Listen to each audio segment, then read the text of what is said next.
Hold on. Lindsay.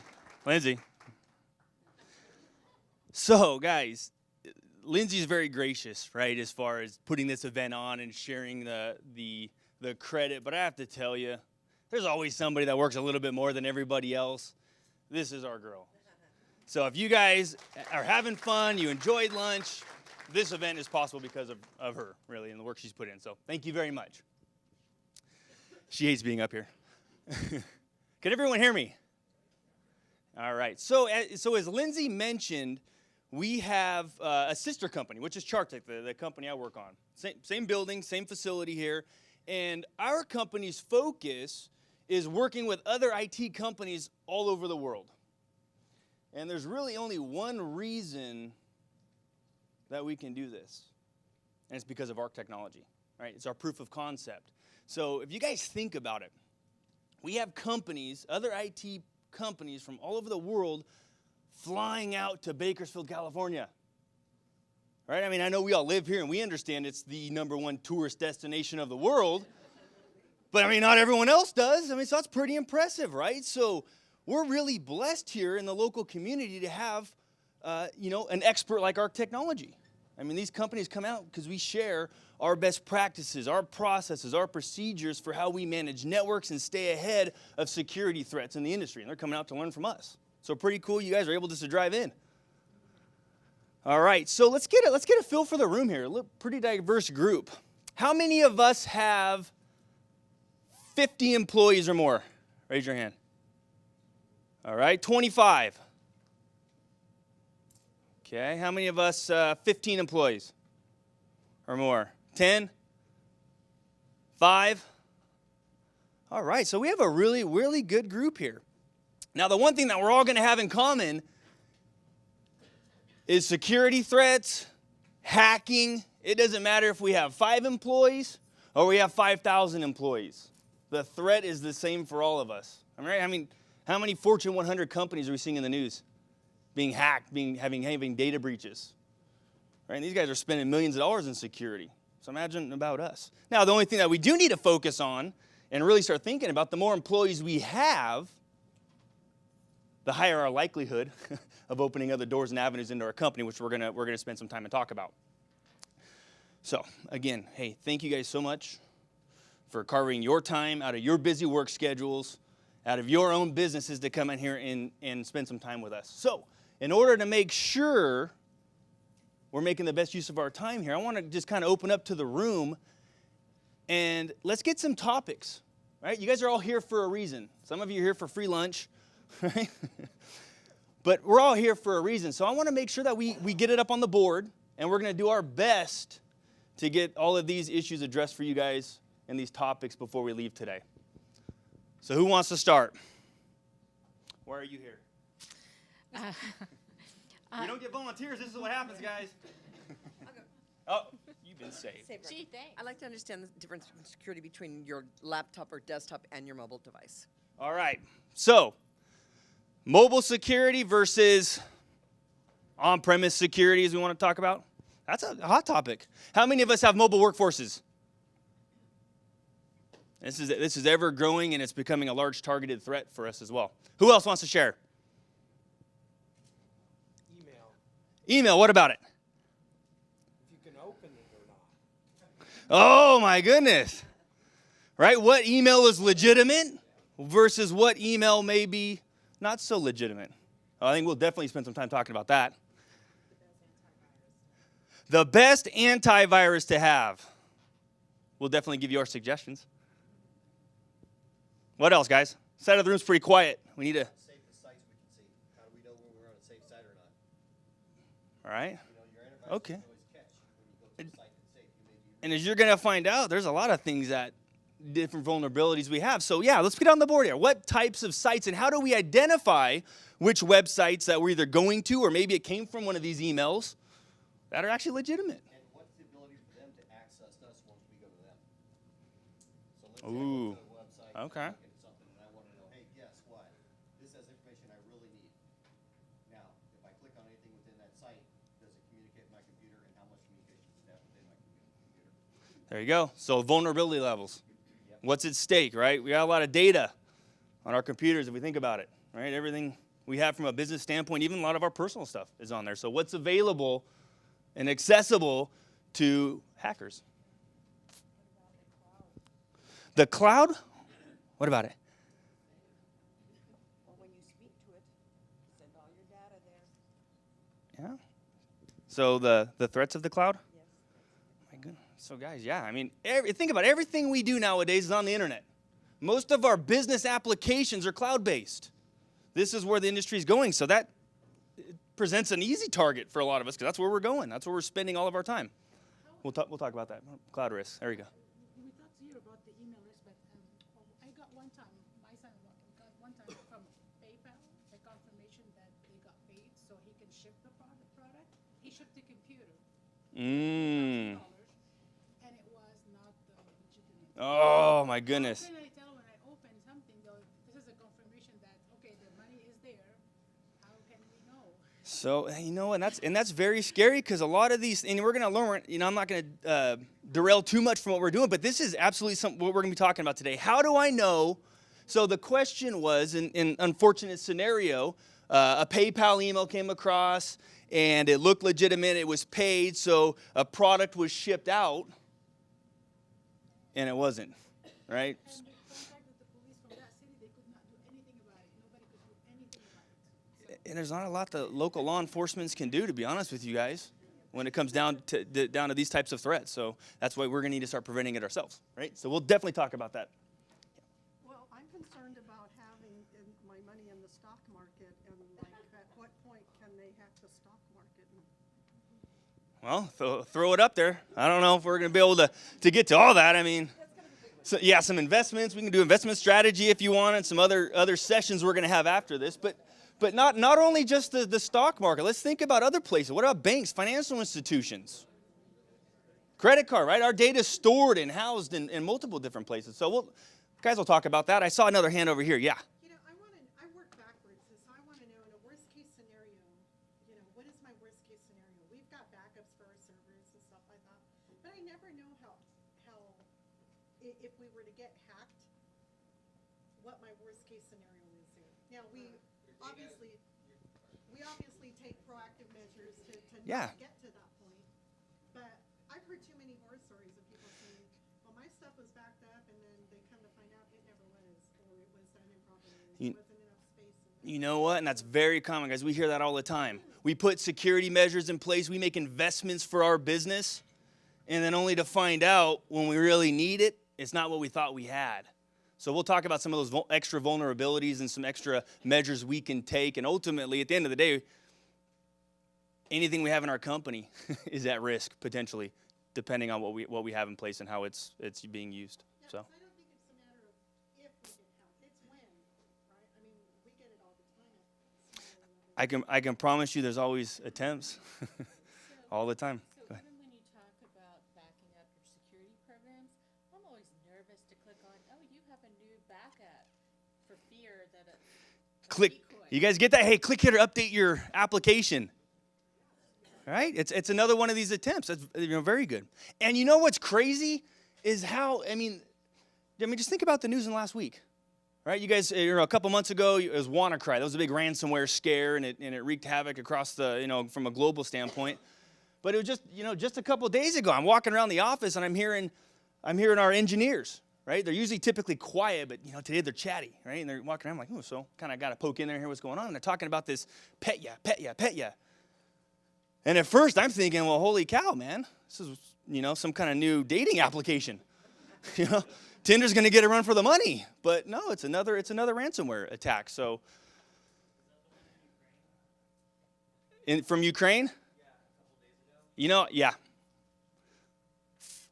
what to do if you feel like you've fallen for a phishing scenario and you open it, what do you do instantaneously, and then what's next? That's a very good point. So, the question is, what do we do in the event that we think we've been hacked or a phishing attempt? And what are best practices, right? If we think it's already happened, what do we do? We'll definitely talk and give you some pointers on that.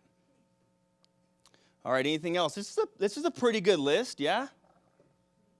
And as we're going through today in the training, if there's other ideas that you guys have up, we want questions, right? No one's going to be upset if you blurt something out or ask a question or raise your hand. This is why we're here, right? It's about education. This is the most important part of any training we're doing, is giving you guys the knowledge to then take back and use in your businesses. Okay, so we're going to focus on that. Now, so our CEO, Alex Rogers, many of you guys have probably met Alex or seen him. He's a great guy, founded both the companies here. He so wanted to be here at the event today. However, his son is having surgery up in Seattle. So he's up in Seattle with his son right now. So he won't be here today. However, he did record a video for you guys. So let's go ahead and play that, guys. I'm Alex Rogers, and when I founded ARRC Technology in 1992, never in my wildest dreams did I ever think that I would be protecting businesses here in Bakersfield. I got into this business fixing computers, delivering monitors, delivering solutions for people to type reports, run expense accounts, add up numbers. But man, things have been changing over the last 20 years. And it's to a point now that technology, the very technology that helps move us forward in business, is being used to destroy our business. The threats are different nowadays. It's not about just losing data. It's not about having to retype something over. It's not about our computers being down for a little bit of time. It's about these real life threats that are specifically targeting not only our businesses and our data, but our employees and their personal finances as well. Everything is saved on a computer now. Everything is in the cloud. And these threats exist where they come in and they manipulate you, they manipulate your company, they manipulate the people you have hired to give them information they need to destroy your lives, destroy everything that you've been working on. And man, I gotta tell you, we saw these challenges coming years ago, and we have been spending an enormous amount of time and energy and training to protect the businesses of Bakersfield and the surrounding areas from these threats. I'm Alex Rogers, and this is ARRC Technology. Go ahead and click to the next one. Alex is absolutely right. We've been spending an enormous amount of time and resources and energy further training our staff, right? Our team members, recruiting the best-in-class partners in the industry as it relates to security. And then we're very big in furthering education. So all of our engineers are constantly taking new certifications, new qualifications, so we can best help you guys, right? Our businesses here in the local community. So I want to introduce some of our experts here today that you're going to be spending a lot of time with. The first guy over on the left for you is Shane Swanson. So Shane's our COO at ARRC Technology. He's been with the company, what, 21 years? Almost 21 years. 21 years. So before the internet was even available. Dial-up. Right, he's using dial-up modems. Remember that? So Shane's instrumental. He runs the entire business from our local IT company here, and he's responsible for making sure and managing our team, our business growth, and making sure that we are having the best training, the best resources, and the best people in place to run the business. I'm going to skip the guy in the middle just for a second. Let's go all the way over to the right. We have Paul from Sophos. Get on up here. So as Lindsay mentioned, so we've partnered with Sophos. So if you guys haven't heard the name Sophos, they are one of the largest security companies in the world. These guys are cutting edge, leading edge. They're the ones that are trying to get in front of the hackers, right? Trying to stay up to date. And it's a big challenge for these guys because there's so many people against them, but they have the right people, the talent, and the solutions, unlike any other securities companies that we've run into in the industry. So very lucky to have Paul come out here. He actually flew all the way out here from Denver, Colorado. So give him a round of applause for making it out. However, I think the poor guy, he walked in, the first thing he said today, he's like, so where's the ocean? So I don't know what Shane promised him, but we have a canal right back here. You know, we got some water. Right? Yeah, right? Okay, now I'm going to bring up Travis Day. Come on up, Travis. I got to tell you some fun stories about Travis. Okay, so what, you've been 12 years with the company? So Travis, have you guys heard the saying that if you love what you do, you'll never work a day in your life? That's this guy. His passion is technology. His passion is security. I mean, this guy is always taking more tests, taking more certifications, learning new things. And this guy, or are you a certified hacker?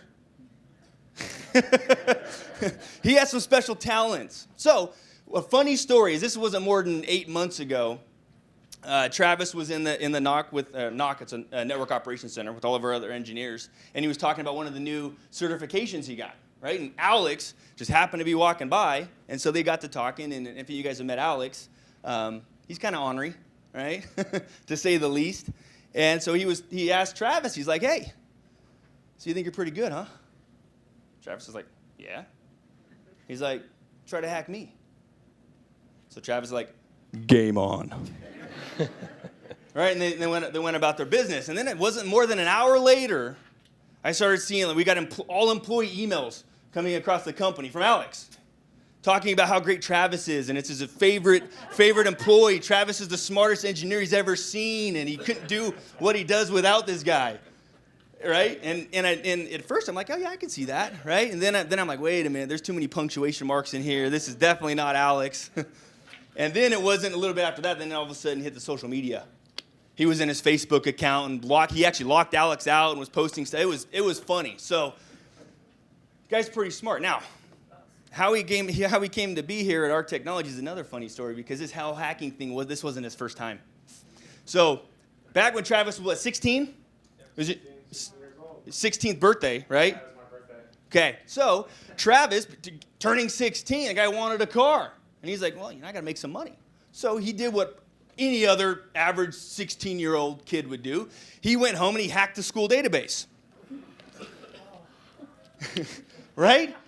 And then he was trying to sell the logins to the students so they could, change grades or do whatever they were trying to do. Obviously, working with high school kids, Travis got caught, and it was a big deal. He's suspended, and so obviously there was talk about this. So then Alex, right after Travis graduated, did what any normal CEO would do, and he gave him a job.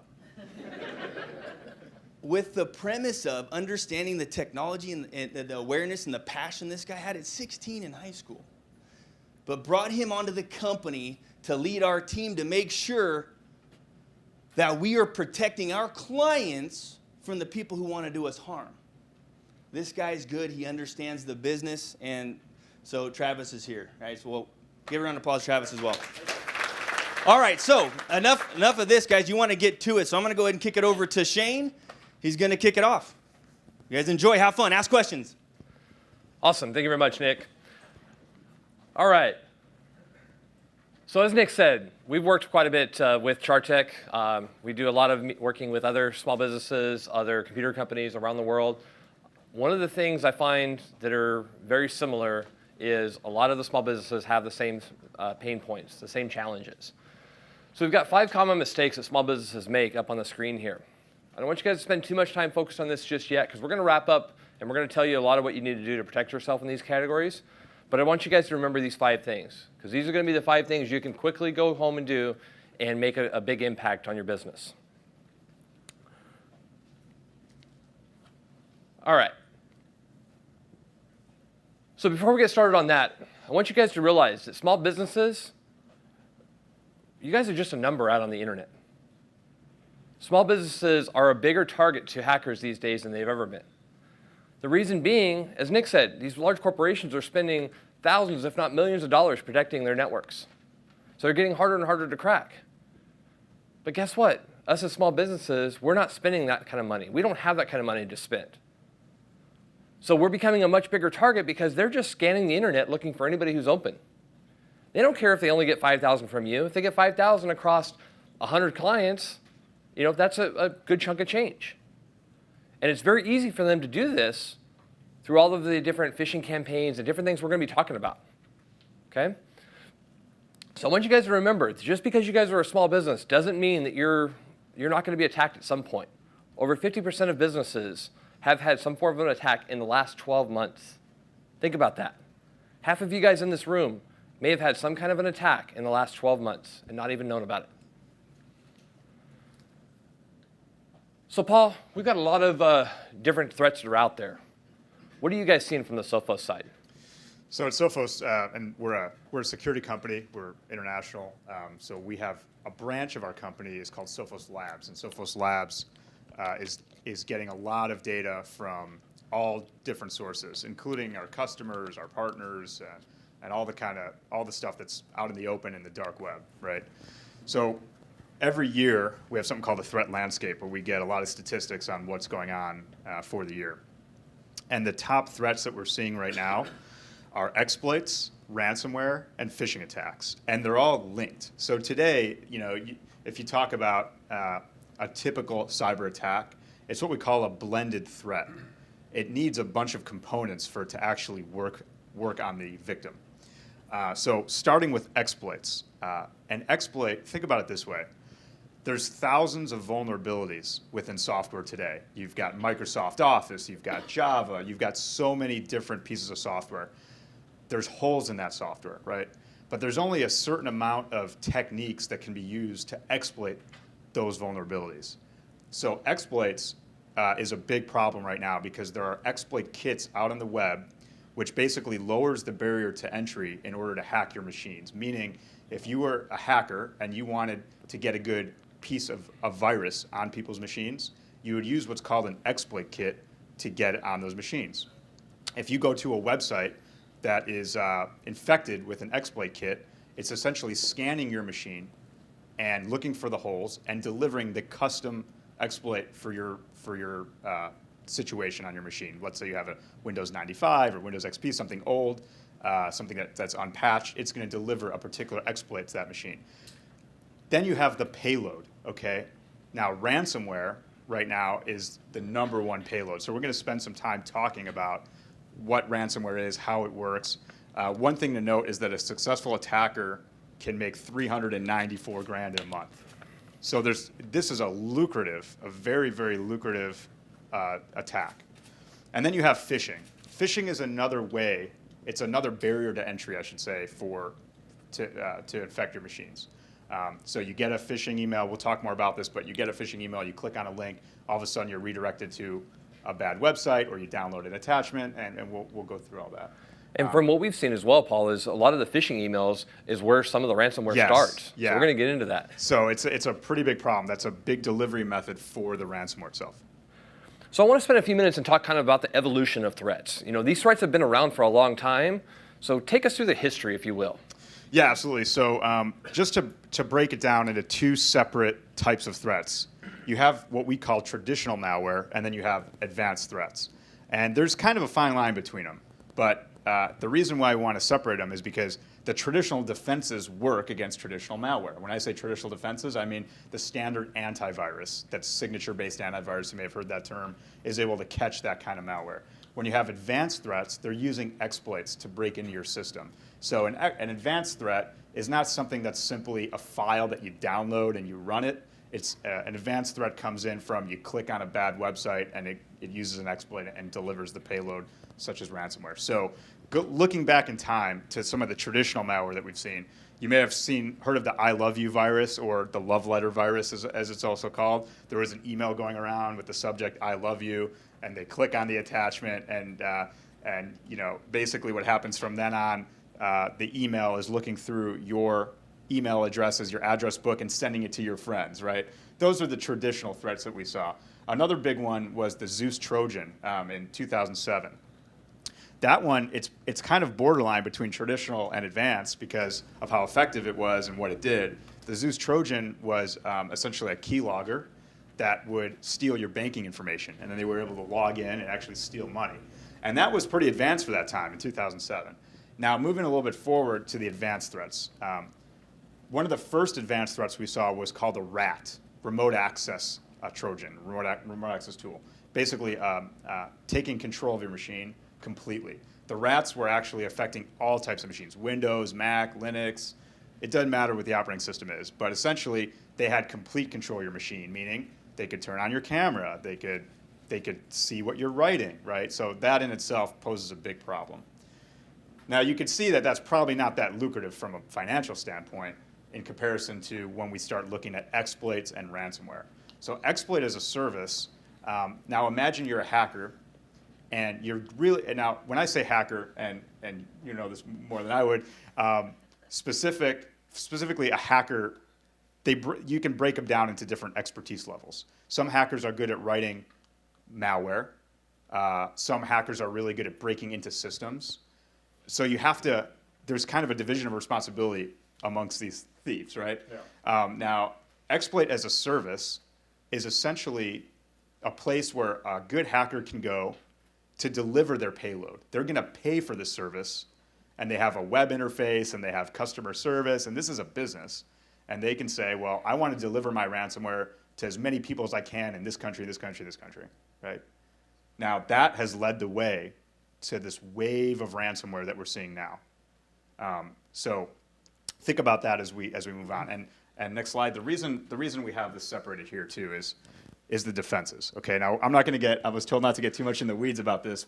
Defense is really my expertise, right? I work for Sophos, we're a cybersecurity company. And the traditional malware uses traditional defenses, things like exposure prevention. Somebody asked on the board, right here, website safety, okay? That's great handwriting, by the way. Website safety is a big thing. But it's not the hot thing to talk about in security, because the hot things to talk about in security are more the advanced defenses. However, website security accounts for about 80% of the stuff that we catch. We catch it right at what we call the URL level or the exposure level. When someone goes to a bad website, that website is blocked, right? Whether it's blocked at the client level or the firewall, which we'll talk about the layers. But that's 80% of the stuff we catch is blocked right there. And that's not an advanced technology. That's traditional. That's been around for many, many years. We get about 20 to 40,000 URLs a day that are bad. So there's obviously a lot of bad ones out there. Then you have, I'm sorry, just one more. Then you have pre-execution analytics and file scanning. These sound advanced, and they kind of are. They are advanced in a way, but they've been around for a long time, so we call that traditional malware. That's the ability for an antivirus to scan your file and determine if it's good or bad based on a pre-existing behavior. So if the malware was out there before, and people have had it before, then the antivirus companies out there, they know about that particular file, so they block it, right? Now, when you have advanced threats, you need to look at things at a lot deeper level at the behavior of what that application is doing to the system. So advanced threats, and we'll talk a little bit about this, is to be able to pick up the exploit detection. So imagine you're trying to protect your house, right? Imagine your house can actually detect when someone's trying to pick your lock. Not after they've picked your lock and broken in your house, but the act of actually picking the lock. Who's going to pick that up? That's exploit detection. And as far as, did you want to add something to that? I was going to ask, how many of you guys have heard of the word malware or the term malware? So every year in Vegas, there's a big hacker convention, basically, where it's called DEF CON, where everybody shows up and they share ideas and stuff like that, and they do talks just like this. So there's a guy that comes, and he has a job just like 8 to 5 like everybody else, but his job is to write malware. So he's the most hated guy at the convention. Everybody hates this guy. So he gets up and shares his story, but he's just breaking it down like this is what he does all day. And those threats are out there all the time now. So, interesting thought on DEF CON. One of the things you told me, you were looking at going to that show. One of the things you told me was you don't bring a normal cell phone. Yeah, you don't want to. You turn it off. Yeah, you don't want to bring a cell phone, and you don't want to use your chip on your credit card or anything like that. Don't use any of the ATMs on-prem. You don't know, if they got tampered with. Well, one of them got one of the Black Hat and DEF CON are linked shows. And, Yeah. and actually, a few years ago, they got kicked out of I think it was Caesars or I forgot which one, but it was an ATM situation. Yeah. Where they were stealing money from the ATM. Yeah, you got to be careful, especially in events like that. So there's a lot of different threats that are out there. One of the things that's really causing these threats to blossom is the mobile devices. When you think about it, how many of you guys have at least one form of a mobile device, right? Pretty much all of you guys do. If you guys are like myself or Travis, you may have 3 or 4 or more mobile devices. And those are all devices that, I don't know about you guys, but I can work from my mobile devices. I can do a lot of my business activity on my mobile device. I travel quite a bit for work, so I need that ability. But at the same point, there's a much bigger risk. Anytime you have your data spread across multiple devices, there's more opportunity for something to happen, right? So we're going to spend a little bit of time and talk about mobile security here in a minute. But I really want you guys to realize that mobile devices, we got to make sure we protect these things. We got to make sure that we have the antivirus and stuff installed on them, and we got to make sure that we keep these things by our side at all times. Smartphones are great until an employee loses one and all your company's secrets get stolen, which is why we've issued everyone a little necklace. When your phone gets more than 12 inches away, sends you a little reminder.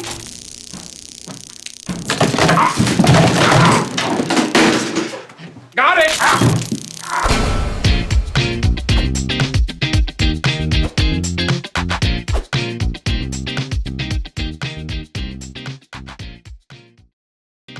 So we don't need to go to that extreme with our mobile devices, but that is definitely one technique that does work. Forgot we added that at the last minute. So the other thing that's really causing these threats to blossom is this thing called the Internet of Things. It's also known as the IoT. Anybody tell me what the Internet of Things are? Your smart devices, your refrigerator, your air conditioning, your house, your smart house. Think about all the devices now that can connect to a Wi-Fi or a local connection with an Ethernet cable. I don't know about you guys, but I can control my thermostat, my door locks, my alarm system. I can check my cameras out, right? All these things are really cool. But guess what? It's a hacker's dream. You have all this stuff in one central place. All they got to do is take control of your phone. They've got access to everything. It's pretty scary. So from the Sophos standpoint, you guys have seen a lot of these Internet of Things out there. What are you seeing with these trends? Well, first, I want to call this humanity's worst idea. I get in trouble for saying that, but I think it is. As far as what we're seeing, here's what we're seeing today, in a nutshell. They are being used to do what we call a denial of service attack.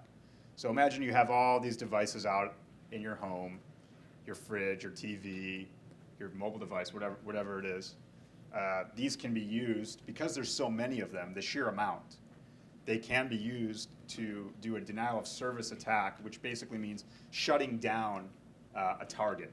So if they were to shut down a company or shut down a web service, like I don't want to use Google's example, that's pretty hard to shut down, but imagine a website they could shut down by flooding it with a bunch of useless traffic that the victim has to respond to. It's responding to, and it gets caught up in these responses, and then it basically shuts down. So that's called denial of service attack. That's what we're seeing now. Now there's other things. There's things that people have demonstrated at the shows at DEF CON and at Black Hat, which is coming up soon. People have demonstrated the ability to set a thermostat extremely high, right, in the house. One of our researchers was able to turn a light on and off extremely fast until it popped, right? So you think about things like that. The scary thing about this is where the cyber world is meeting the physical world at this point. So we do see it as a big problem. And companies like Sophos are doing their best to work with the manufacturers to make sure security is embedded in there. How about like Alexis? Yeah, a car? Yeah, so obviously with automobiles, and there's so much.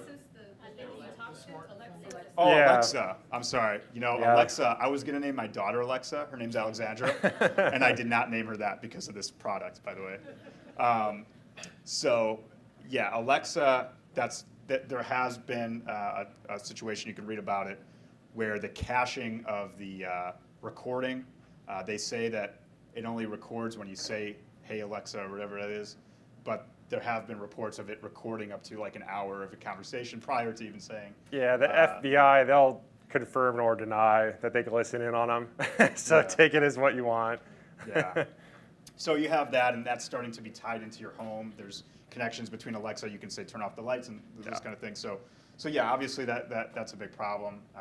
Amazon, luckily, is very security conscious overall, but there's vulnerabilities in all of these things. The biggest problem with the vulnerabilities in these items is that these items are usually made as cheaply as possible. They're not made to like update itself and update the security levels within the device. So that's why we feel that they're probably going to be extremely vulnerable, and we're already seeing that today. How many of you guys have a smart TV at your house? You can watch Netflix or something on it, right? Every once in a while, you might see a little pop-up come up, say there's new firmware available, want to install it. But I don't know about you guys, that doesn't happen for me very often. But think about it, Windows is constantly being updated because they're always finding threats. There's vulnerabilities in these devices, but they're not always being updated all the time by manufacturers. Either they're not designed to be updated automatically, or they're just not investing the time and effort because they don't see it as a big enough risk. Well, that's what hackers are looking for. They're looking for anything that is easy for them to gain access to. So if you have those kinds of devices, it's always best to try to put those on a separate network aside from where all your data is. It's one of the biggest recommendations I can make for you. So that takes us to our next piece. There's a lot we can do to help you guys out. There's a lot that we can do to help protect your network, some devices we can install. Sophos has a lot of great equipment that we use, a lot of great technology, software, things like that we can do. But there's one piece we cannot control, and that's the human element. No offense, but all you guys in the room, including us up here, we're the weakest link, right? One wrong click, and we've given the entire world all of our information. There's been a lot of hacks that have been out there. There's been a lot of big names that have been out there. There is, and I'm sure, Paul, you can back me up on this, there's a lot of threats that are happening every single day, every single hour of the day that we don't even hear about. We only hear about the big ones. So there's a lot of risks that are out there, so we really got to make sure that we spend time and train and educate our employees. And I think that's one of the things you guys can recommend the most is really focus on that education piece, right? Yeah, I mean, Sophos, we spend a lot of time on the technology side of things, protecting the computers, protecting the mobile devices, protecting the data with encryption, all that kind of stuff. But we had to stop and say, wait a minute, what about the human element? What are we doing with that? So we recently figured out one good method. And the ability, you want to basically break it down. You want the ability to measure who's susceptible to attacks, provide the people who fail the test, so to speak, immediate education, and then facilitate ongoing awareness. So not just make it a one-time thing where you're testing your employees and you're done, but something that's continuous, that they can be evolve their knowledge and the tests get a little bit more difficult, so to speak. And then measure and rank the employees over time, so you can see them who progresses and who doesn't, and you can identify your outliers. Which your users are more susceptible to these attacks, and then what are you going to do about it? Are you going to change their policy? Are you going to get better web filtering? Are you going to block categories of websites? Take the action. Additionally, we got to focus on the physical security side of things. What are you seeing on your side, Travis? So yeah, talking about educating your users, you guys really should focus on the physical aspect of the issues. So this is simple stuff like keeping your USB drives somewhere safe. Don't leave them plugged into a computer and walk away kind of a situation, or your external hard drives. If you guys have a drive that you back up to, just be careful and mindful of those things. Don't leave them around. Who knows who's around to pick them up. So the other piece is what we see here is like the little picture right here of eavesdropping, right? So shoulder surfing. Back in grade school, everybody was kind of like freaking out about, hey, he's copying on my homework, yelling at somebody. So same thing with ATMs, PIN codes. Just be careful who's around you. If they're too close, maybe they're just trying to pick up on some information, especially if you're in HR or if you're a part of the finance team. Make sure your screens are kind of hidden from that view, right? So you can use screen protectors. I don't know if you guys have ever seen those at banks. They have the filters on the front. So just things like that to keep in mind if your surroundings, right? And I would also recommend that if you guys step away from your computer, make sure you lock it. If you don't have a door to lock for your office, lock your computer so that nobody can gain access to that. Because all it takes is one time of stepping away from your computer, And if a delivery person walks in and they're not really a delivery person, who knows? That's one other thing I'd recommend is also identification. If, for example, you've got several of you guys in here that are clients of ours. If you had an ARRC person come out and you haven't seen this person before, but you see them wearing an ARRC shirt, double check. Call us and verify. If you don't recognize the name and we didn't tell you they were coming out, don't be afraid to call and verify that, because somebody could impersonate. Not saying they're going to, but it very easily could happen. We've had attempts in the past where they would try to impose on a network by coming in and pretending to be your internet provider. And they would come in, visit your building, your employees would just walk them right back to the server equipment, and the guy would just be like, okay, cool, leave me in here for a few minutes, and then they would plug in their stuff and then leave. They now have remote access most likely to your stuff. It's things like that. Just be careful who you're letting in. Just ask questions, just in case. Doesn't hurt the guy to find out if he is legit, And some of these shows that we talked about, one of the big threats that are out there is these guys would leave these thumb drives laying around. Can you tell me where the most common place people would leave thumb drives, these hackers would? What do you think is the most common? What's that? The restroom. Because they would want people to think, oh, it must have fallen out of somebody's pocket. And these people would go and plug them in. Next thing you know, their whole entire computer is compromised. Or worse yet, the entire network. Everything that's on that same network got compromised. So be aware of those things. We call that in the industry asymmetric warfare. I mean, it's like an easy thing to do, but it's an extremely hard thing to defend against. We also got to focus on our passwords. We got to make sure that we have strong passwords. And please, by all means, first of all, don't use this password, because I can tell you right now it's not secure. Who has this password? But second of all, do not put them up on your screens. We've been to businesses before. We've seen that as one of the biggest things. We're like, take this off. If you can't remember your password, there's other ways to do this. So we got to make sure that we use some strong passwords, that we really make sure that we focus on helping to do everything we can to make it that much harder for an attacker to get in. Now, there's still ways that they can compromise that. But there's actually a few really basic attacks that they typically will do to try to get into a network. Yeah, so from a hacker's perspective, usually the easiest method first would be a dictionary attack. So if you're trying social engineering, you're trying to ask somebody straight up, hey, what's your password, and they're not giving in, they would also go this route. So dictionary attack is a word list that they're running against whatever they're trying to get into. So for example, this is wireless. So somebody has their wireless at their house and they're trying to break into this. The wireless is not denying anything, so you could try as much as you want for as long as your word list is. So if you have millions of words in your word list, it's just going to keep going until it finds it. So in this attack, this home user or a business, it could be anything, it's just going to keep running. So if you look at the words here, see how it's shifting up there on the passphrase? It's just going to keep going, and eventually it should stop, and then as soon as the attack stops, it'll basically read what the found password was. So their password was just wireless. So Obviously probably at the very secure. end of the dictionary list, that's the password. So also, if that fails, if they're really determined, they could try another method called brute force cracking. Brute force is basically a password attempt that they just try every single character in the word that they can run across. So we have a video of an attack that I ran here, basically just exploiting a password for, we know that it's a number, so we're just trying every number possible, every digit, until it finds the right sequence, and then it'll stop the attack. So this is not as successful as attack. There's a lot of countermeasures and passwords today for this attack, but I mean, if they're determined, they could attempt this. So we need to put your passwords to the test. Yes? We have an organization, and within our internet system, we also have a public Wi-Fi that I guess anybody can come in and connect to. Is there, what are, so we have our own secured Wi-Fi password. Yeah, so you have your main secured wireless that all of your employees, so they can access their data, those kinds of things. But for your public one, do you have a passcode on that, or is it just completely open to the world? There is a password, but it's very general. Yeah.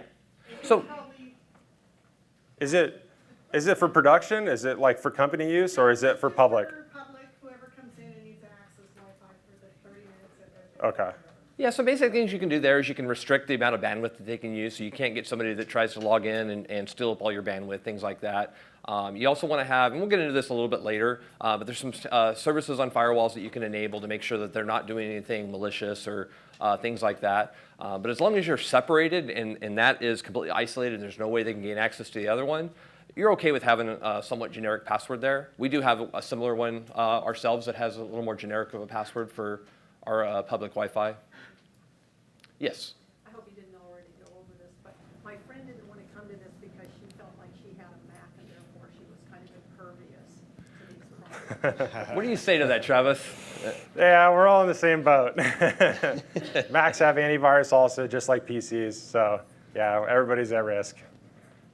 Yeah, when it comes to malware, what we see in labs is there's definitely less malware for Mac than there is for PCs. But it doesn't mean that the Mac is based on underlying operating system is Linux, and there's plenty of attacks against all those systems.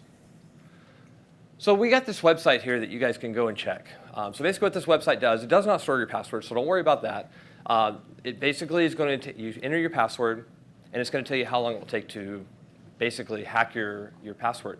So let's go ahead and pull up that browser. I want to actually take you guys through, and let's try a few of these. So remember that password that was up on the Post-it? So I want you to go ahead and type in, Aaron, type in $PA $WORD. And I'm going to leave the 1 off for just a second. I want you guys to see. Just that password using some symbols can be hacked in 3 hours. Now go ahead and add that 1. Just by adding 1 extra character, we added a lot of time. Okay? Somebody want to give me an example of another password you want to try? How about give me a dog's name? Bitey. What is it? Bitey. Bitey. Let's do Bitey, and let's do 2006. 2 T's. 2006. A lot of people have a tendency to add, using a dog's name or kid's name or some other name. Those can be hacked pretty easy, 4 days. Right? Now, if we do a much more secure password, the most I've ever seen is like 17 trillion years. If I was a hacker, do you think I'd really spend a lot of time focused on that? I'm going to go after the easy fish. Move on. Right? What are some other common passwords you've seen, Travis? So definitely the password, right? That's usually like your new employees or something like that. Try to get away from that habit. Who likes sports, like sport teams? So who would see like Lakers at 2000, right? Something like that. Your favorite sports team. You're going to run into situations where they're just as easily cracked, but people think they're secure. So is this Lakers right here? Yeah. 400 years. Oh, yeah. So I'd probably give up on that. Because of the length and because there's a symbol in it, we drastically increased. So if you were to take an 8-character password, so remember password up there earlier was 8 characters. We added 1 extra number, just a 1. And that automatically increased it. Now imagine if you had a 12-character password. You're going to be pretty secure, at least for the time being. Now these numbers are going to constantly be changing because the way the hackers work, as technology increases and improves, they get more and more power, more and more speed, performance out of the equipment. So they're able to do all these scans at a much quicker rate. So we constantly got to be on top of this. One of the things I also recommend, let's go back to the slide deck. One of the things I also recommend is that you use a unique password for every single website. Now, what's the reason for that? Right? If they crack one, they've got access to all your other sites. Yahoo? Anyone have a Yahoo account? Yeah, Yahoo's been hacked quite a few times. So I would highly recommend that you use a unique password. And if you are using Yahoo, which I'm not sure why you would still be using it after all their hacks, but you make sure that one especially is unique compared to everything else. One of the things I get asked all the time, though, is you're telling me to use a complex password. You're telling me to use multiple passwords for multiple sites. How do I keep track of all of this? Right? How many of you guys are using a tool like LastPass or Dashlane? Okay, there's a few people. I personally am a fan of LastPass. I've been using it for years. Dashlane is another one that's out there. Haven't personally used it, but according to the reviews, it's pretty popular as well. You got to figure out what works for you. But basically, the whole goal of these things is you go in, you put in the web address, you put in a username and password, and there's a plugin that you can have on your desktop, so it automatically pre-fill your boxes so you can automatically log in. But if you're on a mobile device, there's not that same plugin, so you launch the app, and let's say, for example, Best Buy. If I wanted to access my Best Buy account, I would click on Best Buy. I would then click Launch, and it's going to open its own web browser and automatically log me in. So it's a very easy way for us to not have to remember all of these long, complex passwords. And if you guys are currently saving your passwords in, say, Google Chrome, I want you guys to ask Lindsay how secure that is. Travis hacked her too. So it's very easy for us to export your passwords out of like Google Chrome or any of your browsers into a plain text format, and we have access to all of that information very quickly.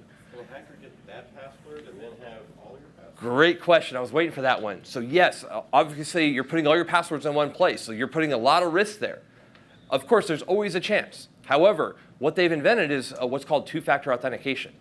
So two-factor authentication allows you to have this 6-digit code that randomly changes. I think it changes like every 30 seconds or 45 seconds, something like that. So you have to enter your password, but once you enter your password, it pops up the note of the window and says, please enter your two-factor authentication code. And in order for someone to be able to have access to that, they have to be able to receive that code. And the only way they can receive that code is if they have your physical device that you have the authenticator on. And that authenticator can be on your phone now, so it's just an app on your phone. It displays that 6-digit code every 30 seconds, and you hit that app, and you're in. And that's actually getting more advanced now. So that password type would be something you know, something you have, and then now they're starting to progress into some places you are. So if you say, log in Bakersfield, California all the time, all of a sudden you're logging in some other country all of a sudden, that's going to be an indication that your account's compromised. So if you have a feature like that to turn on, definitely turn that on. So we've talked quite a bit about phishing. Phishing is a huge topic, a huge way that hackers are able to compromise. They're able to talk your employees into turning over information and basically keys to your building, which is a very scary world. Now, we got a little definition. It's pretty long. If you don't know what phishing is, there you go. But for the most part, phishing is a way of sending an email pretending to be somebody else, trying to get information to be received. This is a much kind of different phishing than the phishing that Chris and Alex like to do periodically out on a boat. But it's the same concept. They're trying to hook somebody. They're trying to get somebody to turn over some information. So when we talk about phishing, we know that there's a lot of threats out there. We know there's a lot of attacks. There's some serious financial impacts too, right? Oh yeah. So with phishing, the average cost of a phishing attack, of a compromise, and these are big businesses. It was 1.6 million and 2.5 billion overall for the year of for 2016. So it's caused a lot of damage financially to the country and to individual companies. Another thing to note is that key positions are targeted. So if you're like a chief financial officer or a business owner, they will, and we'll talk about social networking, but basically using social networking to find out who you are and provide an appropriate, bait for you to click on. And 35%, that's kind of interesting what you did to the CIO, but 35% is impersonating the CEO of the company. So saying, they've either hacked your email or they've made it so it looks like it's coming from your email, and they try to get their employees to click on a link or to transfer money in some bad cases. So we're seeing phishing is really back with a vengeance right now. On that same note, if we look at kind of some trends, look at where we were in 2012 and look at where we were in 2015. Look at that huge increase. Now, these are unique phishing campaigns. A campaign could have 1 million emails associated with one single campaign. This is a hacker basically getting an email list and mass sending this out to millions of people, right? There's this many unique campaigns that have started. So if you guys have noticed over the last couple of years, you probably get a lot more spam Our spam filters that we use, we're constantly having to try to improve those and block more stuff because there's a lot of garbage that comes through. Emails become a great tool for us, and we use it like crazy for our businesses, but hackers have learned that, and now they're trying to compromise that. Can any of you guys guess why this spiked so high recently? Just in recent years? So The internet's grown. well, that, yeah. But so password complexity. People are starting to use stronger passwords, right? So what's easier than just to ask you guys, what's your password? And then if you type it in and give it to me, my attack's done. I don't have to do any brute forcing or dictionary attacks or nothing. So when we look at, phishing, what are some of the other reasons that phishing has become pretty common? So just like when I was talking about exploit kits before, exploit kits is an easy way for a hacker to get their ransomware out to your machines. Same concept. There are things called phishing as a service, where a hacker might be good at creating malware like ransomware, but they need to get it out there somehow. They need to get the word out. They need to get people to click on their links, things like that. So there are sophisticated phishing as a service platforms. This is an actual example of one. This is actually a Russian one called Fake Game, and they have 61,000 subscribers, and they've claimed to have stolen 680,000 credentials, 680,000 login and passwords. So this is another thing that is lowering the barrier to entry for hackers to start a criminal campaign. So think about this. This is a help desk for hackers, right? How Well, does this happen? They're hosted outside. Yeah, it's a great question. They're usually in foreign countries. They're usually in places that aren't patrolled as heavy, right? Because this thing called the internet is all over the place. So I can work from wherever I'm at most of the times. They can as well. How many people have heard of the dark web? Heard of that term before? So great. So the dark web, it's just the internet, but what it actually is are parts of the internet that you can't get to in a normal fashion. It's all encrypted communication and anonymized servers that are hosting these type of services. And if you want to get onto these services, once you're on one of these services as a customer, so to speak, or a hacker, you are actually paying for the service. You get a dashboard that gives you metrics, how many successful attacks, how many people have opened your email, how many people have clicked on your link, so you can improve your service over time. And the question about, why don't we shut these down? Well, there is some good news here. They do get shut down sometimes, actually quite often. The bigger they get, the more of a target they become, and eventually they usually get arrested. So one popular one where people actually got arrested, there was an exploit kit called Angler, and it was run by a small gang of Russian hackers, and their mistake was they went after Russian banks too. They tried to hack Russian banks, so that mistake landed them a little beaten up and in prison for a very long time. So they do get caught sometimes. Yes. Regarding services like MailChimp, Contact, or we are sending out emails, how secure are those services, not only to me as the person sitting, but have those I've never heard of those particularly being hacked or borrowed. Any of those public companies like that, they have to spend a lot of money on security. And if you think about marketing tools like that, how bad would their name be if they got compromised, right? So they really have to do their due diligence. Not to say it can't happen, but it's much less likely to happen with a well-known, reputable company than it is to go with some fly-by-night company that maybe you can save a few pennies per email on. It's worth going with those reputable companies. Yes, sir. So how vulnerable am I if I'm on a VPN all the time? So we're actually going to get into VPN here in a bit. But VPN is actually a pretty secure way to connect back to your office, a really secure way to connect back to your office. So we'll get into that here in a bit. So on the same note, how many of you guys have used some kind of a sales lead list where you were guaranteed some leads, right? Imagine a help desk for hackers that guarantees passwords that can be compromised, guarantees so many clicks, right? So they guarantee 100 clicks. Maybe they give 1,000 email addresses out, right? That's how some of these guys are working. They are getting these people on the hook and really showing them that, hey, I'm going to provide this value to you, which is very enticing, right? So in order to protect ourselves, we got to learn what to look for. So we're going to play a little spot the fish game, okay? So I want you guys to pay close attention to these two emails. One could be real and one could be fake.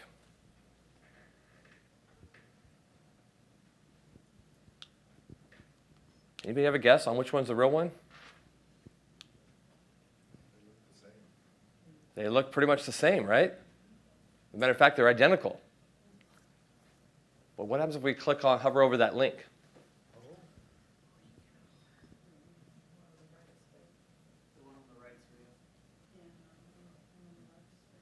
Okay? And we look up top. So clearly we know the one on the left is fake. But if we just had that email up, somebody in here might have thought they were getting a free year of Amazon Prime.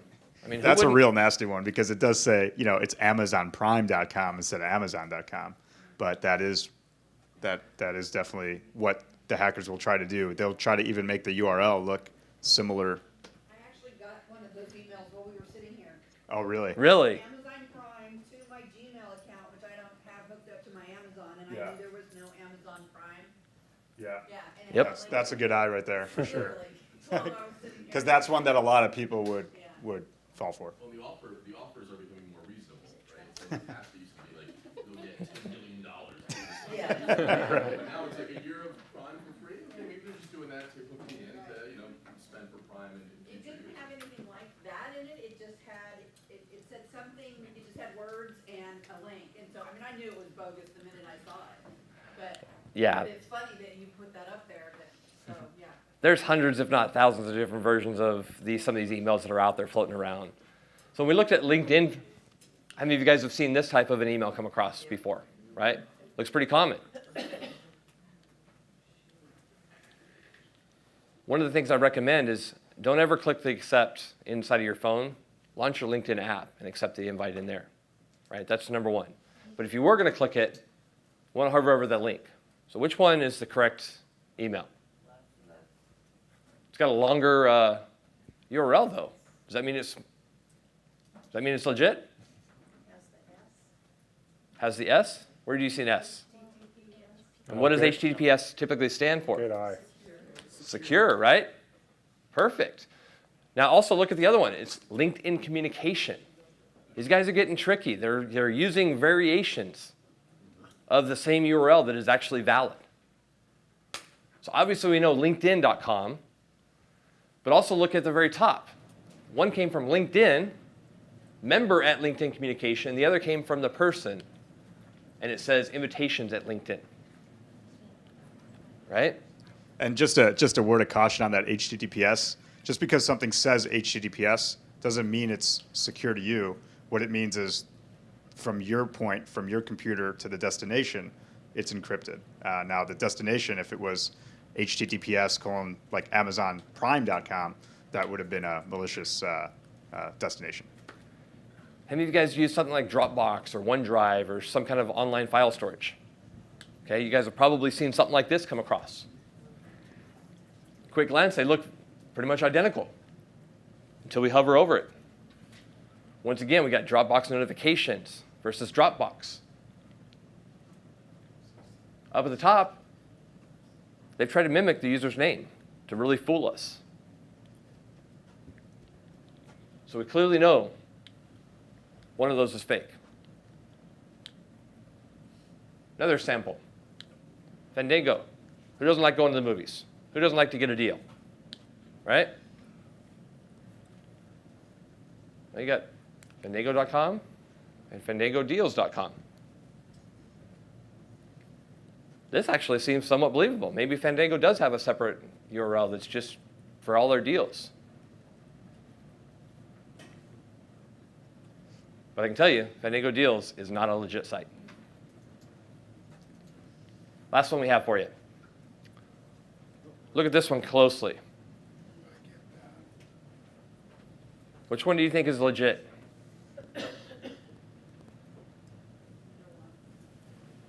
What's that? Neither one?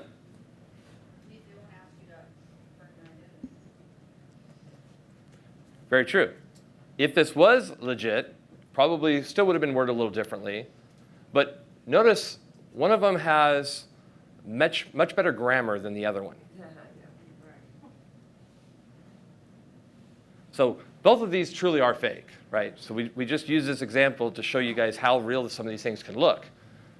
However, the one that has not so great a grammar is actually becoming more common. Because once again, we said a lot of these hackers are from overseas. So they don't speak the best English. So that's some other characteristics to look for. And look here, they didn't even try. Confirm your identity, nowhere even close.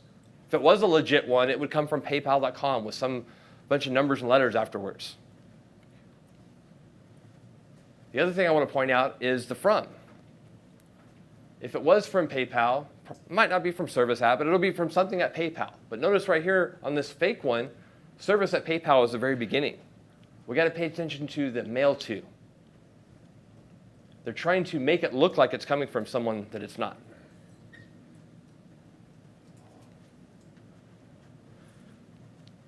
So when we talk about phishing, phishing is a very broad term for a lot of different threats that are out there. What are some of the more common phishing threats that you've seen, Travis? So just like how we talked about earlier, social engineering, right? That would be a very simple method of trying to obtain some information from somebody. So that's me and you one-on-one contact. Hopefully you trust me enough to just give me the information I'm looking for. Whaling would be like, think of this as like you're targeting your big fish, your CEOs, your CSOs, somebody that's up there, higher up, decision maker, right? So they're impersonating those, and hopefully when they send those emails down to some other employee, the other employee is not going to question because it came from the CEO. They're not going to respond back, are you really asking me for this? Spear phishing is a targeted type attack. So this may be just managers only, specific individuals in an organization trying to obtain information from just that. Farming. Think of farming as web requests like going to another direction. So if you're going to google.com and then you're trying to go to PayPal, it takes you somewhere else, right? But it looks like PayPal, but you're just not sure, but it looks legit. Smishing, weird word. So SMS phishing, so that's texting, right? Have you guys ever gotten a text message with a hyperlink inside the text? And it says, click here for this option or opportunity. I see a lot of it on Craigslist. Anytime I try to sell something on Craigslist, I get some weird, message with a link in there. And they're just trying to extort money out of you. So those are the most common techniques I've seen. So I wanted to spend a little time talking about spear phishing because that's really a very targeted approach. So I've got a little video here that's going to show you a little bit more explanation of what spear phishing truly is. With businesses, they prefer a more targeted spear phishing approach. A common spear phishing attack could work something like this. I'm a bad guy and I do a quick web search for tech companies rumored to go public. I find this news story saying that this company's recent IPO, though a bit rocky, may pave the way for other companies to IPO as well. I decide to target one company in the list, TotalProtect.net. Quick Google search, let's find out who's who with this company. Here we go, I found the CFO, Mikey Boy, who has a LinkedIn profile, of course, and look, here's his accounts payable coordinator, John. He'll make a good sucker. So I buy a cheap domain, total-protect.net, and send an email to John as though I'm the CFO. I reference the current events, Snapchat, am I right? That's messed up. Hey, I need you to cut a check to a consultant so our IPO doesn't get messed up. This is between you and me. Don't ask questions. I'm on my phone. John, diligent foot soldier that he is, gets back to me forthwith. I've got him on the hook and, as such, quickly set up a bank account and send him the details. Apply a little pressure, apply a little more pressure. Come on, man, it's Friday. The bank's about to close. John comes back, all set, the money's mine, and the real-life Mike and John are going to have an awkward conversation on Monday morning. It's pretty scary, right? So I want to show you some real-world examples. These are not ones that we made up. These actually did come through. We had somebody trying to impersonate Alex, our CEO, and send it to Becky. So if you look here closely, it looks like it came from Alex. Alex at chartech.net. It's sent to Becky at chartech.net. Now, if Becky didn't have the strong relationship with Alex that she does have, and didn't work as closely with him as she does, she might have actually thought this was legit. Any of you guys have ever received an email from Alex, the first thing you're going to notice is things are spelled correctly. There's actually proper grammar used. There's this thing called a question mark used, right? So there's some of those things that we would all look for. But this is what they try to do. They try to impersonate the CEO, as we talked about earlier, and try to get a response. So here's another example. In this particular example, they're even telling her how to code it. Another one, and this one she actually responded to. This one she played around a little bit with and said, "Are you at your desk?" So she responds and says, "Yes." Guess what they want?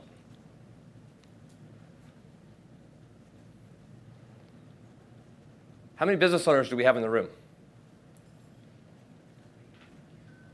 Imagine if your accounting person fell for this. Could be pretty bad, right? Why do you guys think they picked on Becky? What's that? She's a financial person. She's a financial person. They researched her, just like we saw in that video. They researched and found out she is in charge of finance. They want the lowest tiered person that has the necessary access that they want, that they think will become a good sucker for them. So we've talked a lot about phishing, about the different threats and stuff that are out there. How do we educate our people? How do we make them smarter and know what to look out for? So there are tools out there, and Sophos has one of them called Fish Threat. One of those tools is to identify who in your organization are susceptible to these attacks and have metrics. This particular slide shows, just like a hacker would have, when they send out their phishing messages. Imagine, business owners having the same type of tool to phish their employees. It sounds kind of mean. It actually can be. I've done this to my in-laws. It's actually amazing. The LinkedIn one is great. You actually sent that to them, didn't you? I sent the LinkedIn one. Actually, one time I knew they were coming to Denver, and I made an Uber, one that looked exactly like Uber, saying your ride will be there at the airport. Click this. And my mother-in-law was very smart. She actually could tell there's something wrong. She didn't click on it. And that's really what you want to get. You want to get that level of breakdown. So to be able to see how many messages were sent, how many messages were opened, you can actually detect if the message was open, how many people clicked on the email, the link, or downloaded the attachment, depending on the attack you want to do, and then educate them. So this is also a slide just showing what time of the day the threats were going out, because you can customize this kind of stuff. And the next one's probably my favorite, to be able to score the individual user and give them like a level. So we actually have like shrimp and stingray and like different levels, almost like swimming lessons. That's what it reminds me of. And what it does too is it gives you the ability, and we call this a user threat quotient. So imagine the ability to tell which of your users are just outliers in general. They're clicking on links they're not supposed to be clicking on the internet. They're going to categories of websites they shouldn't be going to.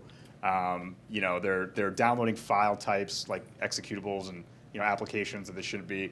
And that helps you determine what kind of security policy should your organization have. Should you have a little bit more strict policy? I mean, there's so many businesses, especially small businesses, that are just wide open. They can go to any internet sites they want. They can click on pretty much any links they want. So maybe based on your tests, you want to start tightening things down, if not for individual users, but for maybe your whole organization. So obviously it's very valuable to be able to find out who some of our constant repeat offenders are. I think we had a question there. Sorry, Beck. Oh, Beck. we have a question? I've got an example of, it was a phishing email that I got from another CPA. Okay. And it said they had a share file for me. And A share file? Yeah. Uh-huh. And I was doing business with them. So I thought it was legit. I clicked on it, and then it needed my Microsoft password. You need your credentials, yep. And I entered it. And Oh, no. then Was it Microsoft.com? Or was it a different URL? Could you tell? I figured it, I don't remember, but I figured it out. Yeah. And then I emailed him and I said, I think you've been hacked. Yep. And he was like, thank you, and then sure enough, an email came out. I immediately went to Office 365, changed my password. Yep. Okay? Figured I was good, I'm covered, right? Probably 3 or 4 weeks later, I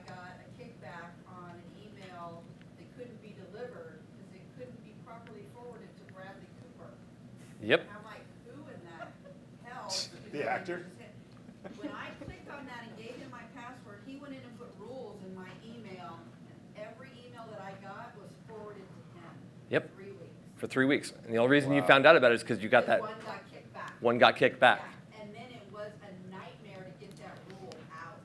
Wow. Absolutely. Because it was buried, it wasn't in my Outlook. It was in the Exchange server itself, your email server. I remember how, I mean, seriously, I was on the phone with Microsoft for like 2.5 days. It was the worst 2 days of my life. Wow. Yeah, we've seen that Bradley Cooper on multiple occasions. Yeah, no, that's. I mean, how do you secure yourself from that? I've got spyware, I've got antivirus, I've got, the stuff at my server, you can't remote it, I mean, I've got everything. and This is- it's still got me. This is the human element that we're talking about. There's only so much technology can do to help prevent us from making human mistakes. We have to pay attention to those URLs. The fact that you didn't remember what that URL was tells me it probably wasn't Microsoft.com. And if you would have, now that you know that, if you would have went and looked, you probably wouldn't have clicked it and probably wouldn't have entered your credentials. Well, I think the reason that I realized it was when I did enter my credentials, it didn't go anywhere. Yep. And I went, Oh no, something's wrong. Absolutely. So but if we have these people that are ongoing repeat offenders, and sorry, Tim put me up to it, had to call out Kyle Busch.